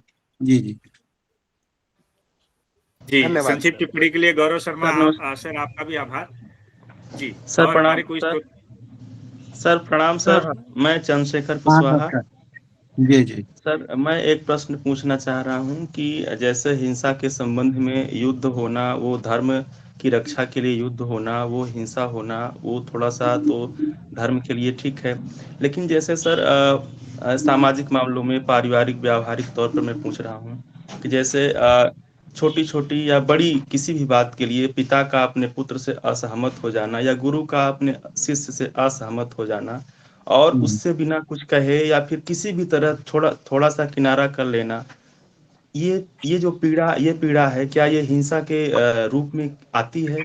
हाँ ये सर मैं हिंसा ही जी ये हिंसा ही है ना। तो मैंने आपने अगर ध्यान से सुना ही है आपने, तभी तो आप प्रश्न कर रहे हैं कि मन वचन कर्म से की गई हिंसा हिंसा है। मन क्यों कहा? अगर आपने सोच भी लिया ना, विचार भी कर लिया किसी के बारे में हिंसा का, तो भी हिंसा है, भले हिंसा न किया हो, किंतु अगर हिंसा के बारे में विचार कर लिया, किसी का अपमान कर दिया, जैसे आपने कहा बड़ों का, ठीक, वो भी हिंसा ही, बिल्कुल सत्य है। विचारों की हिंसा। मन से आपने व्यक्त नहीं किया, अनुभव किया मन से। सोच लिया। हाँ, मन का अर्थ ही मननाति मना, जिसे मनन करते हैं हम। और मन तो बड़ी जल्दी पहुंच जाता है जहां कहीं न मन की गति बहुत बड़ी, तो वो जो वेग है ना, उसका जो प्रवाह है उसका, वह जा करके जिस भाव से आपने सोचा उसको आहत करता है। इसीलिए तो हम दुआ करते हैं ना, किसी के साथ किसी को शुभकामना देते हैं तो शुभकामना लगती है। जैसे शुभकामना लगती है, वैसे दुर्भावना, जिसे एक परिनिष्ठित रूप में, एक शास्त्रीय रूप में श्राप कहा गया है, वो लगता है। आह जिसे कहेंगे, वो सहज सब लगता है। तो इसलिए वो हिंसा के दायरे में ही आए, उसी की स्थिति में आए। बस ये बहुत अच्छा प्रश्न था। हाँ, धन्यवाद। दुआ जैसे लगती है तो बददुआ भी लगती है। सर जैसे मानस मन में किए गए पाप का कोई बुरा फल बिल्कुल नहीं बिल्कुल मिलता। जो रामचरित मानस में एक बात आती है कि राम राम रटने से अच्छा फल आपको मिलेगा, पर जैसे कलयुग में मन में किए गए पाप का कोई बुरा फल नहीं मिलता। तो वैसे मन में हिंसा का सोच लेना, इस तरह से थोड़ा सा इसके बारे में समझाएं सर।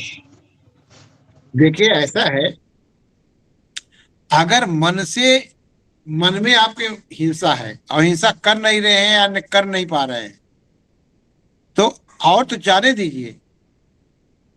जिसके बारे में सोच रहे हैं उसके बारे में तो अगर आपके सत विचार,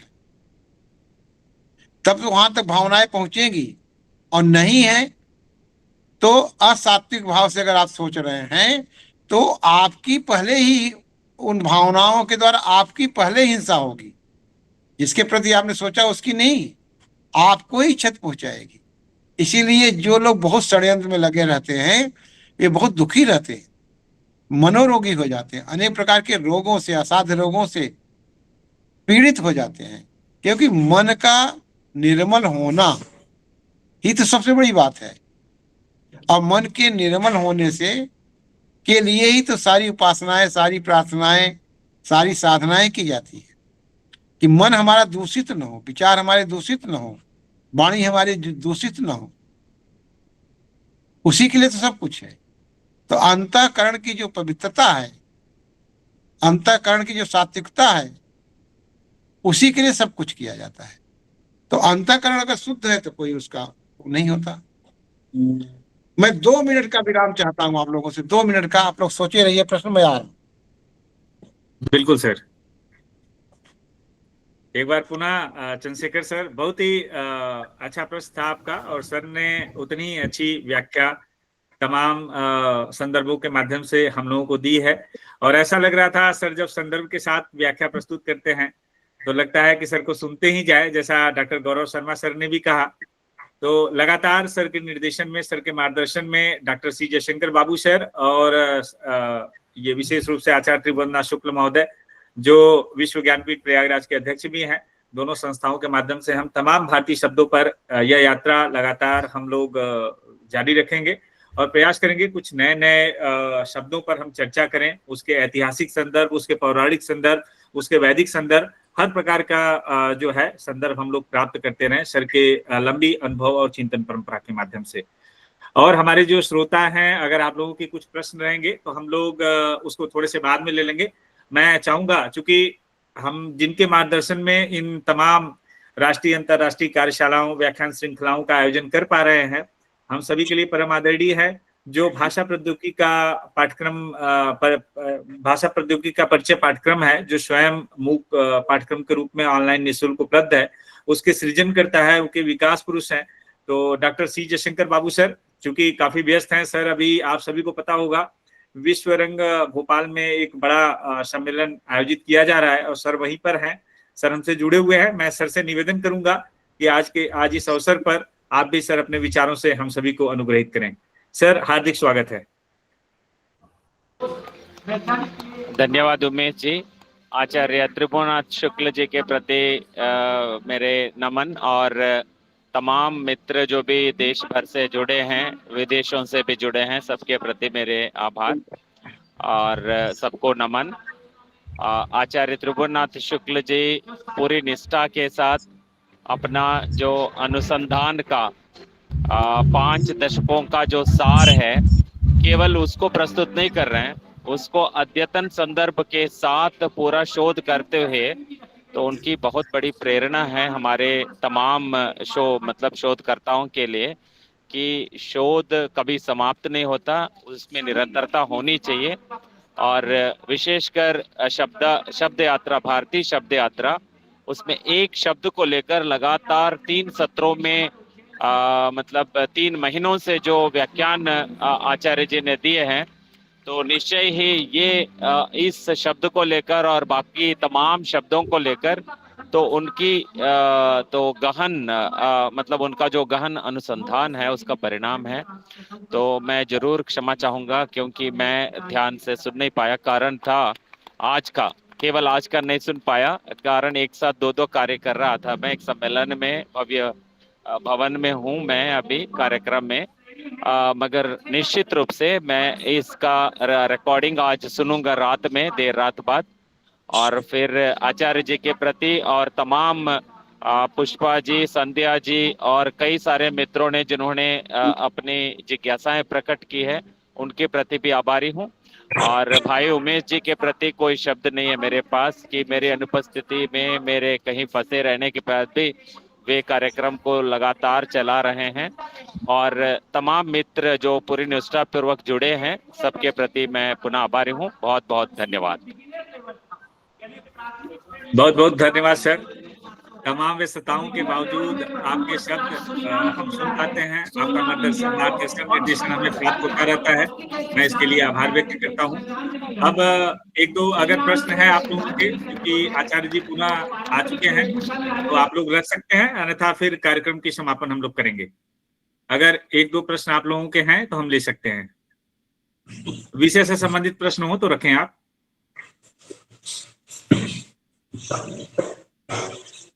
एक विशेष अनुरोध आप लोगों से मैं यह भी करना चाहूंगा कि एक बार संभव हो तो अपने कैमरे को ऑन कर लें, ताकि हम इस विशेष कार्यक्रम की 1-2 झलक हम लोग अपने मोबाइल में, अपने सिस्टम में सेव कर पाएं।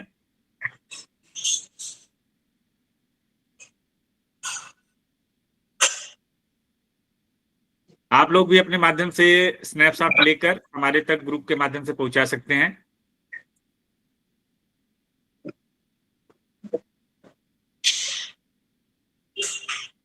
जी, पुनः आप लोगों का बहुत बहुत धन्यवाद।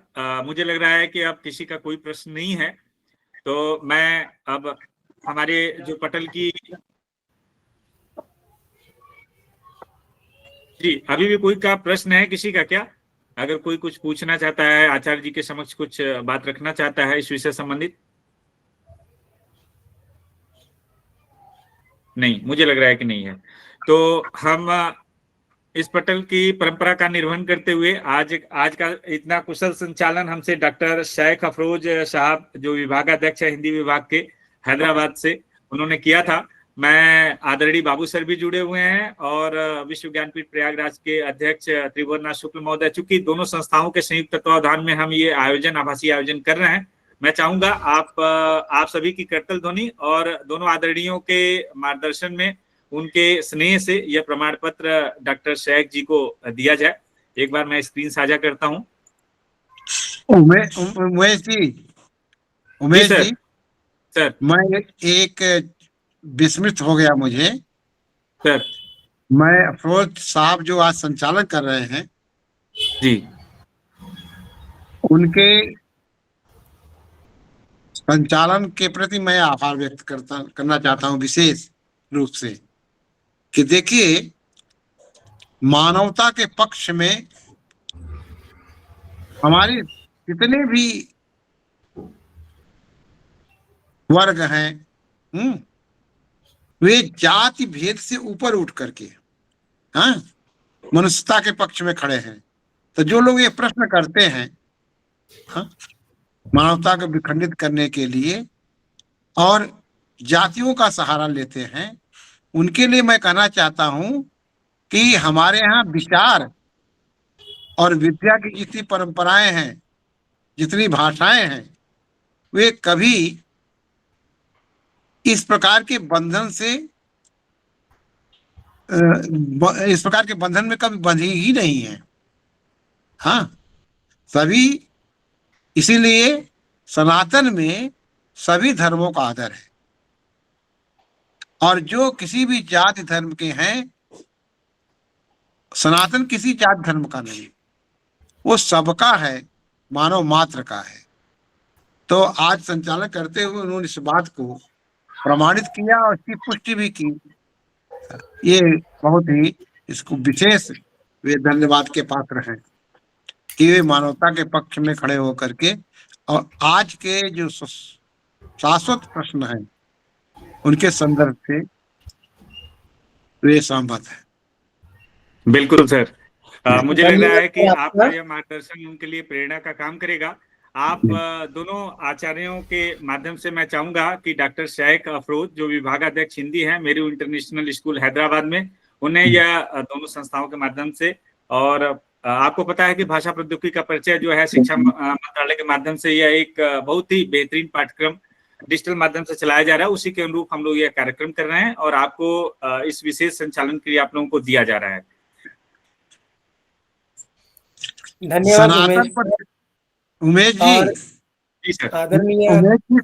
उमेश जी एक मिनट। उमेश जी, सनातन पर चर्चा हो, सनातन पर विश्व संदेश के रूप में जो बात की जा रही है और शेख साहब, अफरोज साहब उसका संचालन करें, इससे बड़ा संदेश क्या है विश्व को कि हम बिल्कुल सर, बिल्कुल हम सभी पहले भारतीय हैं, हम पहले सभी सनातनी हैं, फिर हमारी उपासना पद्धतियां अलग अलग हैं। इससे क्या होता है?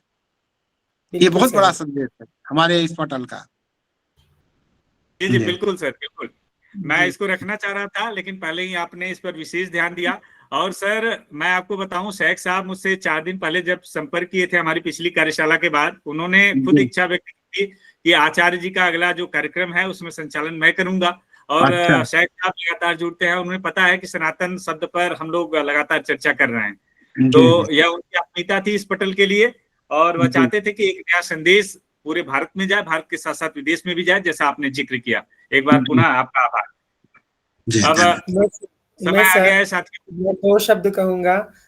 हमारे जो है शंकर बाबू सर और उमेश सर और परम श्रद्धेय त्रिभुवनदास सर, आप सबके प्रति मेरा जो है धन्यवाद। आपका जो प्रेम, आशीर्वाद ऐसे ही बना रहे। और जयशंकर बाबू सर इस मूक स्वयं के माध्यम से लाखों लोगों को जो है घर बैठे ज्ञान की जो ज्योति प्रज्वलित कर रहे हैं, उनके लिए उनको भी शुभकामनाएं और मेरा नमस्कार। धन्यवाद जी, बहुत बहुत धन्यवाद। मैंने अभी फीडबैक फॉर्म का लिंक, जो प्रतिपुष्टि फॉर्म है आज के इस अंतर्राष्ट्रीय व्याख्यान श्रृंखला की, चूंकि पिछले कई बार से ऐसा हो रहा था कि आप लोगों को मोबाइल फोन से जो हमारे साथी जुड़ते हैं उन्हें कुछ समस्याएं आ रही थी, तो हमने बाबू सर के निर्देशन में हमने इसको जितना संक्षिप्त हो सकता था उतना संक्षिप्त किया है।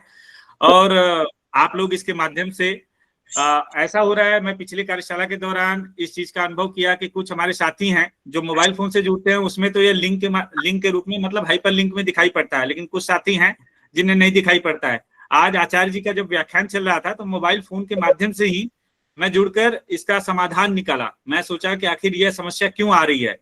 आप जिनको भी इस तरह की समस्या आ रही है, आप एक बार अपने गूगल मीट का जो एप्लीकेशन है, मोबाइल फोन से जुड़ते हैं, आप उसको अनइंस्टॉल करें, क्योंकि गूगल क्या करता है कि हमेशा अपडेट्स देता है। अपडेट्स देते हैं तो सिक्योरिटी पैचेज आते रहते हैं और उसमें बग्स आते हैं, तो उसके माध्यम से कुछ होता है कि उसमें कुछ जो अपडेट्स हैं वो मिसिंग हो जाते हैं, जिसके कारण ये समस्या आ रही थी। आज जब मैंने इसको खुद सबसे पहले किया और उसके बाद दोबारा अपडेट करके अनइंस्टॉल किया, अनइंस्टॉल करके बाद इंस्टॉल करके उसको लेटेस्ट अपडेटेड वर्जन इंस्टॉल हुआ, और उसके बाद जब मैं कार्यक्रम से जुड़ा और उसके बाद लिंक मैं खुद शेयर किया चैट बॉक्स में और देखा कि वो लिंक जितने भी थे वो हाइपर लिंक के रूप में आ रहे हैं। तो आप लोग भी जिनको भी मोबाइल फोन से जुड़ते हैं, जिनको ये समस्याएं आ रही हैं, इस तरीके से आप कर सकते हैं। अन्यथा हमने आज बहुत ही संक्षिप्त लिंक के माध्यम से आप लोगों को प्रतिपुष्टि फॉर्म भरने के लिए दी है। उसके माध्यम से जो श्रोता आज पहली बार हमारे इस कार्यक्रम से जुड़े हैं, तमाम हम सोशल मीडिया ग्रुप्स के लिंक दिए हैं ताकि आचार्य जी के जो भी व्याख्यान, साथियों 2 व्याख्यान श्रृंखलाएं हम आचार्य महोदय के मार्गदर्शन में लगातार चलाते हैं। पहली जो व्याख्यान है भारतीय ज्ञान परंपरा के अंतर्गत भारतीय चिंतन यात्रा पर है, जो प्रत्येक पूर्णवासी के दिन हम लोग आयोजित करते हैं, और दूसरी व्याख्यान श्रृंखला प्रत्येक महीने के अंतिम शनिवार को हम लोग आयोजित कर रहे हैं। और इसमें आचार्य जी लगभग 1 घंटे व्याख्यान देते हैं। आप देख सकते हैं कि लगातार सनातन धर्म पर आचार्य जी का यह तीसरा व्याख्यान है। हम एक शब्द पर कितना बोल सकते हैं, अगर हमें बोलने को दिया जाए तो 1-2 मिनट, मुश्किल से मैक्सिमम 10 मिनट तक बोल सकते हैं, लेकिन आचार्य जी लगातार 1-1 घंटे का 3 सत्र लिए हैं। और आचार्य जी के व्याख्यान से मुझे हमारे विवेकानंद जी की याद आती है, जब वह शिकागो धर्म सम्मेलन में गए थे और उन्होंने अपना व्याख्यान दिया था। तो हम सभी का परम सौभाग्य है कि आचार्य जी के मार्गदर्शन में, डॉक्टर सी जयशंकर बाबू सर के मार्गदर्शन में हमें इन तमाम महत्वपूर्ण विषयों पर घर बैठे मतलब बहुत कुछ सोचने, सीखने और जानने को प्राप्त हो रहा है। साथियों, आप सभी को पता है कि भाषा प्रौद्योगिकी का परिचय जो पाठ्यक्रम है, उसके अंतर्गत हम प्रत्येक बुधवार को भाषा और तकनीकी या भाषा प्रौद्योगिकी से संबंधित तमाम महत्वपूर्ण विषयों पर हम लगातार कार्यक्रम आयोजित कर रहे हैं। और पिछले कई कार्यक्रम ऐसे हुए हैं जो लगातार बहुत सारे जो हमारे भारत के भविष्य हैं, युवा हैं, उन्हें बहुत कुछ सीखने का अवसर प्रदान कराई है। इसी क्रम में हमारी जो 52 राष्ट्रीय कार्यशालाएं हो चुकी हैं, जो बुधवार की हैं, विशेष रूप से जो हमारी 52वीं श्रृंखला है, अगले बुधवार को हम 2 राष्ट्रीय श्रृंखलाएं आयोजित कर रहे हैं। जो 52वीं राष्ट्रीय श्रृंखला है वो डिजिटल युग में अनुसंधान एवं प्रकाशन नैतिकता पर है, जो यह 3 दिसंबर को 11:30 बजे दिन में आयोजित की जाएगी। यह एक महत्वपूर्ण कार्यक्रम है जिसके वक्ता डॉक्टर सी जयशंकर बाबू सर ही हैं, और इसके माध्यम से वह हम सभी को ज्ञानवर्धित करेंगे। और उसके बाद जो शाम को हम लोग आयोजित करते हैं वह विशेष श्रृंखला उसी समय पर आयोजित की जाएगी, जो 53वीं हमारी राष्ट्रीय श्रृंखला होगी। दृष्टिबाधित व्यक्तियों के जीवन में आईसीटी किस प्रकार से जो दिव्यांग हैं, हमारे दृष्टिबाधित है, उनके लिए उपयोगी साबित हो सकता है। और वो एक विशेष दिन है, 3 दिसंबर एक विशेष दिन है दृष्टिबाधितों के लिए, इसलिए इसको 2 श्रृंखलाओं में विभाजित करके आप सभी के लिए यह निःशुल्क उपलब्ध कराया गया है। मुझे उम्मीद है लगातार आप लोगों की सक्रियता इस पटल को प्राप्त हो रही है और आप सभी कुछ न कुछ नया सीख रहे हैं लगातार। और उस दिन भी दोनों श्रृंखलाओं से जुड़कर आप सभी अपने ज्ञान चेतना को जगाएंगे, उसको बढ़ाएंगे, और समाज के उत्थान में, देश के उत्थान में, राष्ट्र के उत्थान में उसका उपयोग यथासंभव आप लोग करेंगे। तो एक बार पुनः मैं आचार्य जी के प्रति आभार व्यक्त करता हूं कि सर लगातार हम सभी का मार्गदर्शन कर रहे हैं। इसी क्रम में डॉक्टर सी जयशंकर बाबू सर, जिनके लगातार मार्गदर्शन निर्देशन में हम तमाम बहुआयामी कार्यक्रमों का, आभासी कार्यक्रमों का हम आयोजन कर रहे हैं। और सर अभी भोपाल में है, विश्व रंग का कार्यक्रम वहां पर चल रहा है और समापन आज हुआ है, लेकिन सर फिर भी लगातार हमसे जुड़े हुए हैं कार्यक्रम के शुरुआत से ही। सर का भी मैं हृदय के अनंत गहराइयों से आभार व्यक्त करता हूँ। और एक बार पुनः भाई डॉक्टर शेख फिरोज जी का भी आभार व्यक्त करता हूं कि सर ने अपनी जो आत्मीयता थी, आत्मीयता का परिचय देते हुए आज के कार्यक्रम का संचालन किया और एक बहुत ही शुभ संदेश हमारे समाज को दिया है। और इसी तरीके से हम शुभ संदेश कि हम सब भारतीय हैं, बस यही हमारी जो इच्छा है, जो हमारा उद्देश्य है कि तमाम विविधताओं में हम लोग बटे हुए हैं, लेकिन कुल मिलाकर हम लोग भारतीय हैं। तो ये संदेश हम विश्व को हमेशा से देते आए हैं और इस पटल के माध्यम से भी हम दे रहे हैं। तो अब हम एक बार पाठ्यक्रम पे चर्चा कर लेते हैं। आचार्य जी, सर, मैं आपका आभार व्यक्त करता हूं, और अगर आपकी अनुमति है तो हम इसका जो दूसरा पड़ाव है, हम थोड़ी सी पाठ्यक्रम के बारे में, जो हमारी ऑनलाइन पंजीकरण की प्रक्रिया चल रही है, हमारे कुछ युवा जुड़े हैं जो पहली बार इस पटल से जुड़े हैं, मैं चाहता हूं कि इसके माध्यम से उनका थोड़ा सा मार्गदर्शन हो जाए। सर बिल्कुल बिल्कुल बिल्कुल जी, एक बार पुनः आपका आभार सर। धन्यवाद धन्यवाद, सबको धन्यवाद। नमस्कार सर। नमस्कार, धन्यवाद जी। नमस्कार जी, नमस्कार। धन्यवाद आपका। धन्यवाद सर। बहुत बहुत धन्यवाद सर। धन्यवाद सबको, धन्यवाद। हाँ, शुभ संध्या सबको।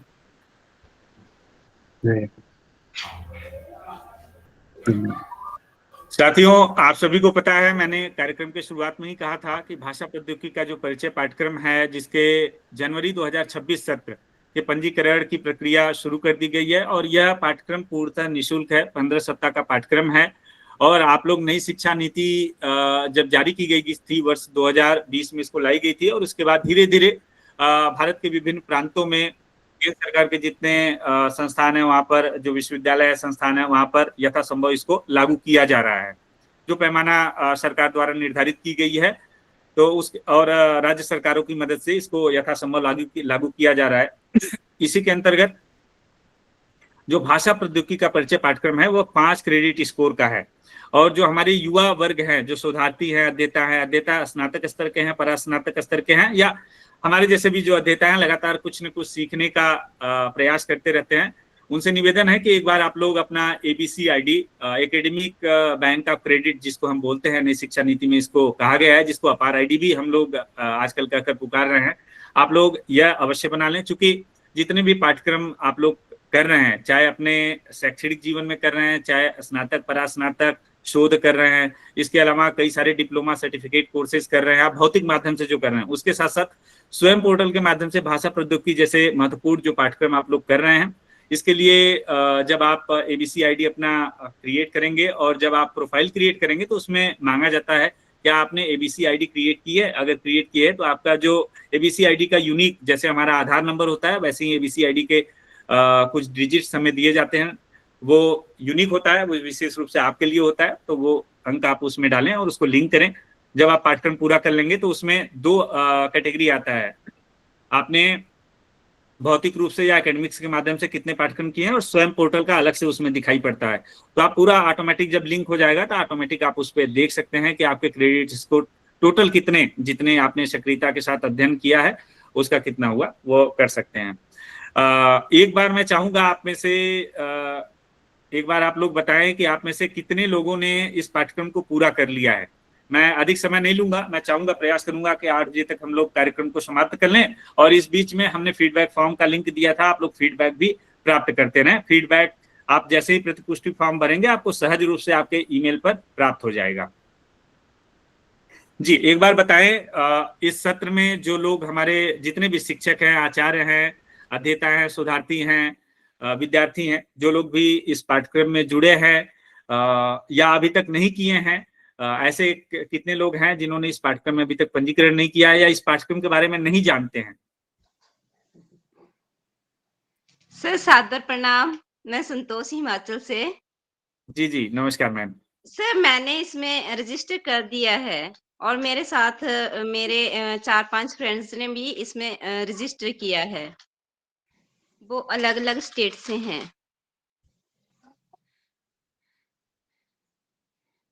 नमस्कार बिल्कुल सर। मैम। जी नमस्कार, नमस्कार मैम। सर फीडबैक फॉर्म नहीं समझ आया, पंजीकरण हमारा नहीं हुआ है। नहीं, देखिए 2 चीजें हैं इसमें, कंफ्यूज मत होइए आप लोग। जो फीडबैक फॉर्म है वो आज की कार्यशाला जो हमारी अंतर्राष्ट्रीय व्याख्यान श्रृंखला रही है उसका फीडबैक फॉर्म आप लोगों को दिया गया है, ताकि आप फीडबैक अपनी प्रतिपुष्टि हमारे तक पहुंचाएं और उसके माध्यम से आपकी प्रतिभागिता प्रमाण पत्र आपको मेल पे स्वतः प्राप्त हो जाएगी। यह हो गई फीडबैक फॉर्म के बारे में। जो हम पंजीकरण की बात कर रहे हैं वो भाषा प्रौद्योगिकी का परिचय, जो ऑनलाइन 15 सप्ताह का निःशुल्क पाठ्यक्रम है, सर ऐसा जिसके कोई ग्रुप है जिसमें हम जुड़ सकते हैं आपके? बिल्कुल बिल्कुल मैम, हमने ग्रुप का लिंक भी यहाँ पर दिया है, चैट बॉक्स में सर, दिया है, आप उससे जुड़ सकती चैट हैं। बॉक्स में हमको ना ही फीडबैक का दिखा और ना ही इसका दिखा, नहीं रही सर। दोनों ही जुड़ा हुआ है। क्या सर दोबारा से आप भेज सकते हैं? सर नमस्ते, बिल्कुल। फीडबैक फॉर्म खुल नहीं रही सर, वो कुछ प्रॉब्लम, टेक्निकल प्रॉब्लम, वो ओपन ही नहीं हो रहा सर, प्लीज और एक बार सेंड नहीं, कर दें। मैं देखा हूँ फीडबैक फॉर्म 30 लोगों को प्रमाण पत्र जारी कर दिया गया है मैम, एक बार आप प्रयास करें। मेरा नहीं हो रहा है, ये प्रॉब्लम आ रही है। नहीं, मैं फीडबैक ये समस्याएं लगातार सबको आती हैं, इसका समाधान भी मैंने बताया। फीडबैक का लिंक मैं दोबारा आपको चैट बॉक्स में उपलब्ध करा दिया हूँ। आप लोगों को समस्या ना हो इसलिए मैं फीडबैक का लिंक बहुत ही संक्षिप्त कर दिया है। देखिए पहले जो मैं देता था वो काफी लंबा होता था, अभी संक्षिप्त है।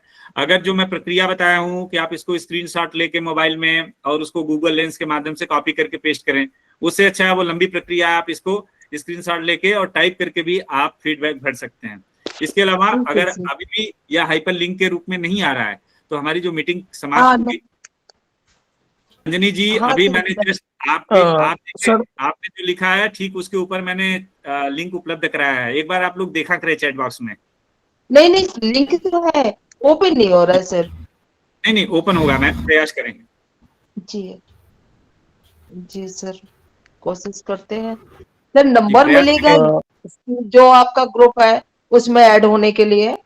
मैंने लिंक भेज दिया है, और जब फीडबैक फॉर्म आप लोग भरेंगी तो फीडबैक में भी हमारे जितने ग्रुप्स हैं, टेलीग्राम का ग्रुप है, हमारे व्हाट्सएप चैनल का ग्रुप है, व्हाट्सएप का ग्रुप है, हमारे भाषा प्रौद्योगिकी यूट्यूब चैनल का लिंक है, जिसके माध्यम से आपको पूरी जानकारियां और पूरे रिकॉर्डेड वीडियो उस पर उपलब्ध कराए जाते हैं। आपको पूरा लिंक उसमें दिया गया है। इवन आप पाठ्यक्रम से भी नहीं जुड़े हैं तो उसमें ऑप्शन आता है, अगर आपने भाषा प्रौद्योगिकी का पाठ्यक्रम पूरा कर लिया है तो हाँ पे क्लिक करें, नहीं किया है तो उसके नीचे सीधे सामने लिंक आता है और लिंक पे क्लिक करके आप सीधे उस पर 5 मिनट का समय लगता है, प्रोफाइल क्रिएट कर सकती हैं। पहले साइन इन करना है आपको यूजर आईडी पासवर्ड के माध्यम से, और उसके बाद आप प्रोफाइल क्रिएट करके आप इस पाठ्यक्रम से, बहुत ही महत्वपूर्ण पाठ्यक्रम है 15 सप्ताह का, आप जुड़ सकती हैं।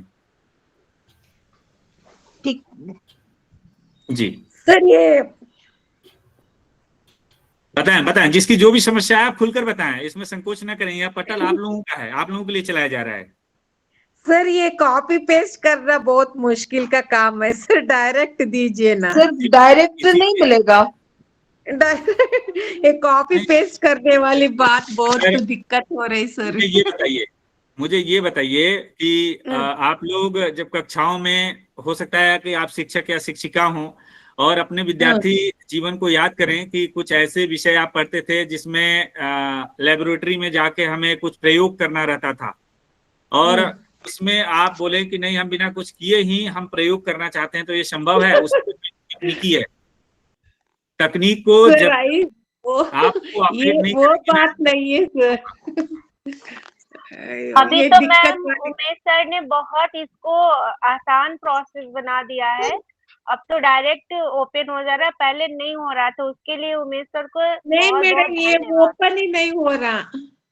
आपकी बात बिल्कुल सत्य है, लेकिन जब तक हम लोगों के लिए समस्या है तब तक तो समस्या है ही, उसे तो क्या ही सकते हैं। सुधा मैम और सुवर्णा मैम, समस्या अगर आप लोग खुद क्रिएट करेंगी तो वो समस्या का कोई समाधान नहीं है। हम समाधान पे हम बात कर रहे हैं, हम लगातार प्रयास कर रहे हैं। अब किसी चीज को, छोटी चीज को आप समस्याओं का पुल बांध दें और उसका पहाड़ बना दें तो उसके लिए हम कुछ नहीं कर सकते हैं। हम लगातार ज्ञान चेतना का, इसलिए हम, एक मिनट सर, हम कितने सारे सेमिनार वो जो अटेंड करते सर, इतनी मुश्किल तो फीडबैक फॉर्म नहीं होती।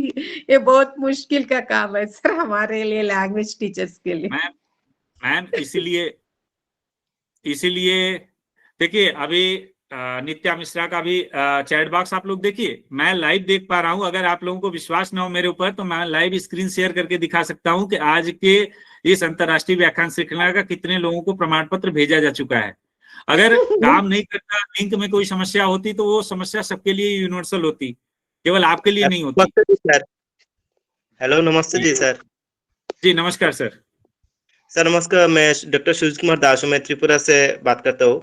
तो ऐसा जी। लिंक को स्क्रीनशॉट भेजिए सर, ये सब बहुत सिंपल होगा। स्क्रीनशॉट से भेजिए और चैट जीपीटी डाल से, और चैट जीपीटी तो अलग अलग दे दिया सबको लिंक। सर इजी होगा sir, just I am experience share you sir. बिल्कुल बिल्कुल सर, मैंने पहले भी कहा था कि आप लोग स्क्रीनशॉट ले। अगर आपको टाइप करने में मुश्किल आ रही है, मोबाइल पे टाइप करने में समस्या आ रही है, तो है आप सर। उसका स्क्रीनशॉट लें। स्क्रीनशॉट लेके गूगल लेंस के माध्यम से उसको लिंक को कॉपी कर लें। कॉपी करने के बाद फिर गूगल जो सर्च ब्राउजर यूज करते हैं उसमें जाके पेस्ट करके और फिर फॉर्म फिल कर दें। जी जी, बहुत इजी, चैट जीपीटी और परप्लेक्सिटी और गूगल से ट्रांसलेट को बेच दे दिया तो तुरंत हो गया सर। बहुत सारे साथियों, मेरे सामने ये समस्या पिछले 1 महीने से आ रही है कि पहले क्या होता था कि जब लिंक हम शेयर करते थे तो वो लिंक हाइपर लिंक के रूप में जितने लोग मोबाइल से जुड़ते थे उनमें दिखाई पड़ती थी, और उस लिंक पर क्लिक करते थे और डायरेक्ट अपना फॉर्म हमारे तक भेजते थे, फॉर्म भर के, और उनको प्रमाण पत्र प्राप्त हो जाती थी। अभी क्या हुई है कि गूगल के माध्यम से अक्टूबर महीने में जो अपडेट्स आए हैं, गूगल अपने अपडेट सिक्योरिटी पैचेज को लेकर करती रहती है। तो जो गूगल ने अपडेट्स दिए हैं उसके माध्यम से हो सकता है कि कुछ अपडेट्स मोबाइल में नहीं आते हैं। जब आप अपडेट करते हैं, कभी कभी सिस्टम को, सॉफ्टवेयर को अपडेट आप करते हैं तो पूरे उसको सिक्योरिटी पैचेज एक साथ अपडेट नहीं हो पाते हैं, कुछ मिसिंग होता है, जिसके माध्यम से ये दिक्कतें आई हैं। मैं पिछली बार भी मैं कई साथियों से बात किया तो वो बोले कि सर मेरे फोन में हाइपर लिंक के माध्यम से था। तो मैं इस बात पर शोध किया कि आखिर ये समस्या क्यों हो रही है कि कुछ लोगों में हाइपर लिंक आ रहा है और कुछ लोगों में नॉर्मल टेक्स्ट आ रहा है। तो बात वहीं आई है कि जो आपने अपडेट्स गूगल ने दिया है कि आपके मोबाइल में वो अपडेट पूरी तरीके से इंस्टॉल नहीं हो पाए हैं। तो एक बार मेरा निवेदन है, आज इस कार्यक्रम के बाद, आज तो फीडबैक फॉर्म भर लें आप, एक बार आप गूगल मीट को अनइंस्टॉल करें। जो अगर ऐप यूज करते हैं, अगर ब्राउजर के थ्रू है तो कोई दिक्कत नहीं, ऐप यूज करते हैं तो आप उसको अनइंस्टॉल करें। अनइंस्टॉल करने के बाद दोबारा इंस्टॉल करें, जो लेटेस्ट फीचर इंस्टॉल होगा उसके बाद से जब आप जुड़ेंगे तो यह लिंक डायरेक्ट हाइपर लिंक के रूप में आपके पास आएगा, उस पर क्लिक करेंगे और फीडबैक फॉर्म भर लेंगे। नमस्ते सर। जी नमस्कार सुजीत जी। जी सुजीत जी, कैसे हो आपने हमारे चैट बॉक्स में कुछ किया था, मैं समझ नहीं पाया था। कैसे हो एक्सपीरियंस शेयर करने के लिए? अच्छा अच्छा, जी जी जी, नमस्ते सर। जी नमस्कार। तो साथियों, मेरा आग्रह है कि आप लोग इस पाठ्यक्रम से जरूर जुड़ें।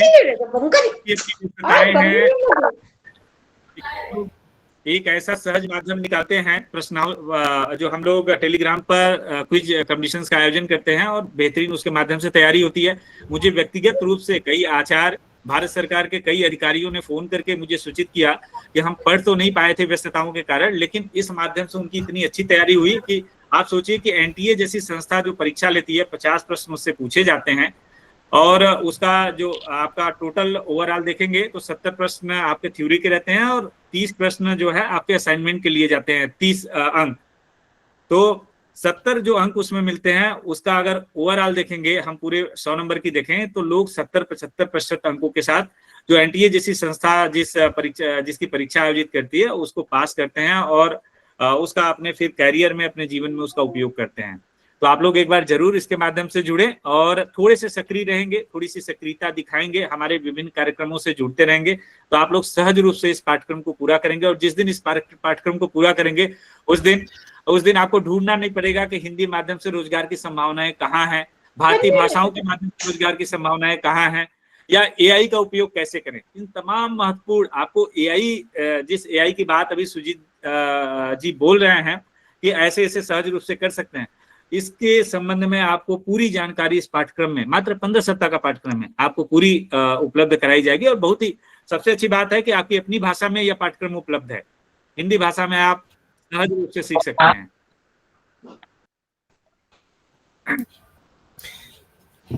उमेश सर, मुझे अनुमति दीजिए, थोड़ा सा काम आ गया है। बिल्कुल, आप तो मैं जा सकते हैं। बहुत बहुत धन्यवाद, आपका आभार आपकी सक्रियता के लिए। शंकर बाबू सर, आपके प्रति मेरा धन्यवाद। मैं सर, आपके प्रति मेरा धन्यवाद।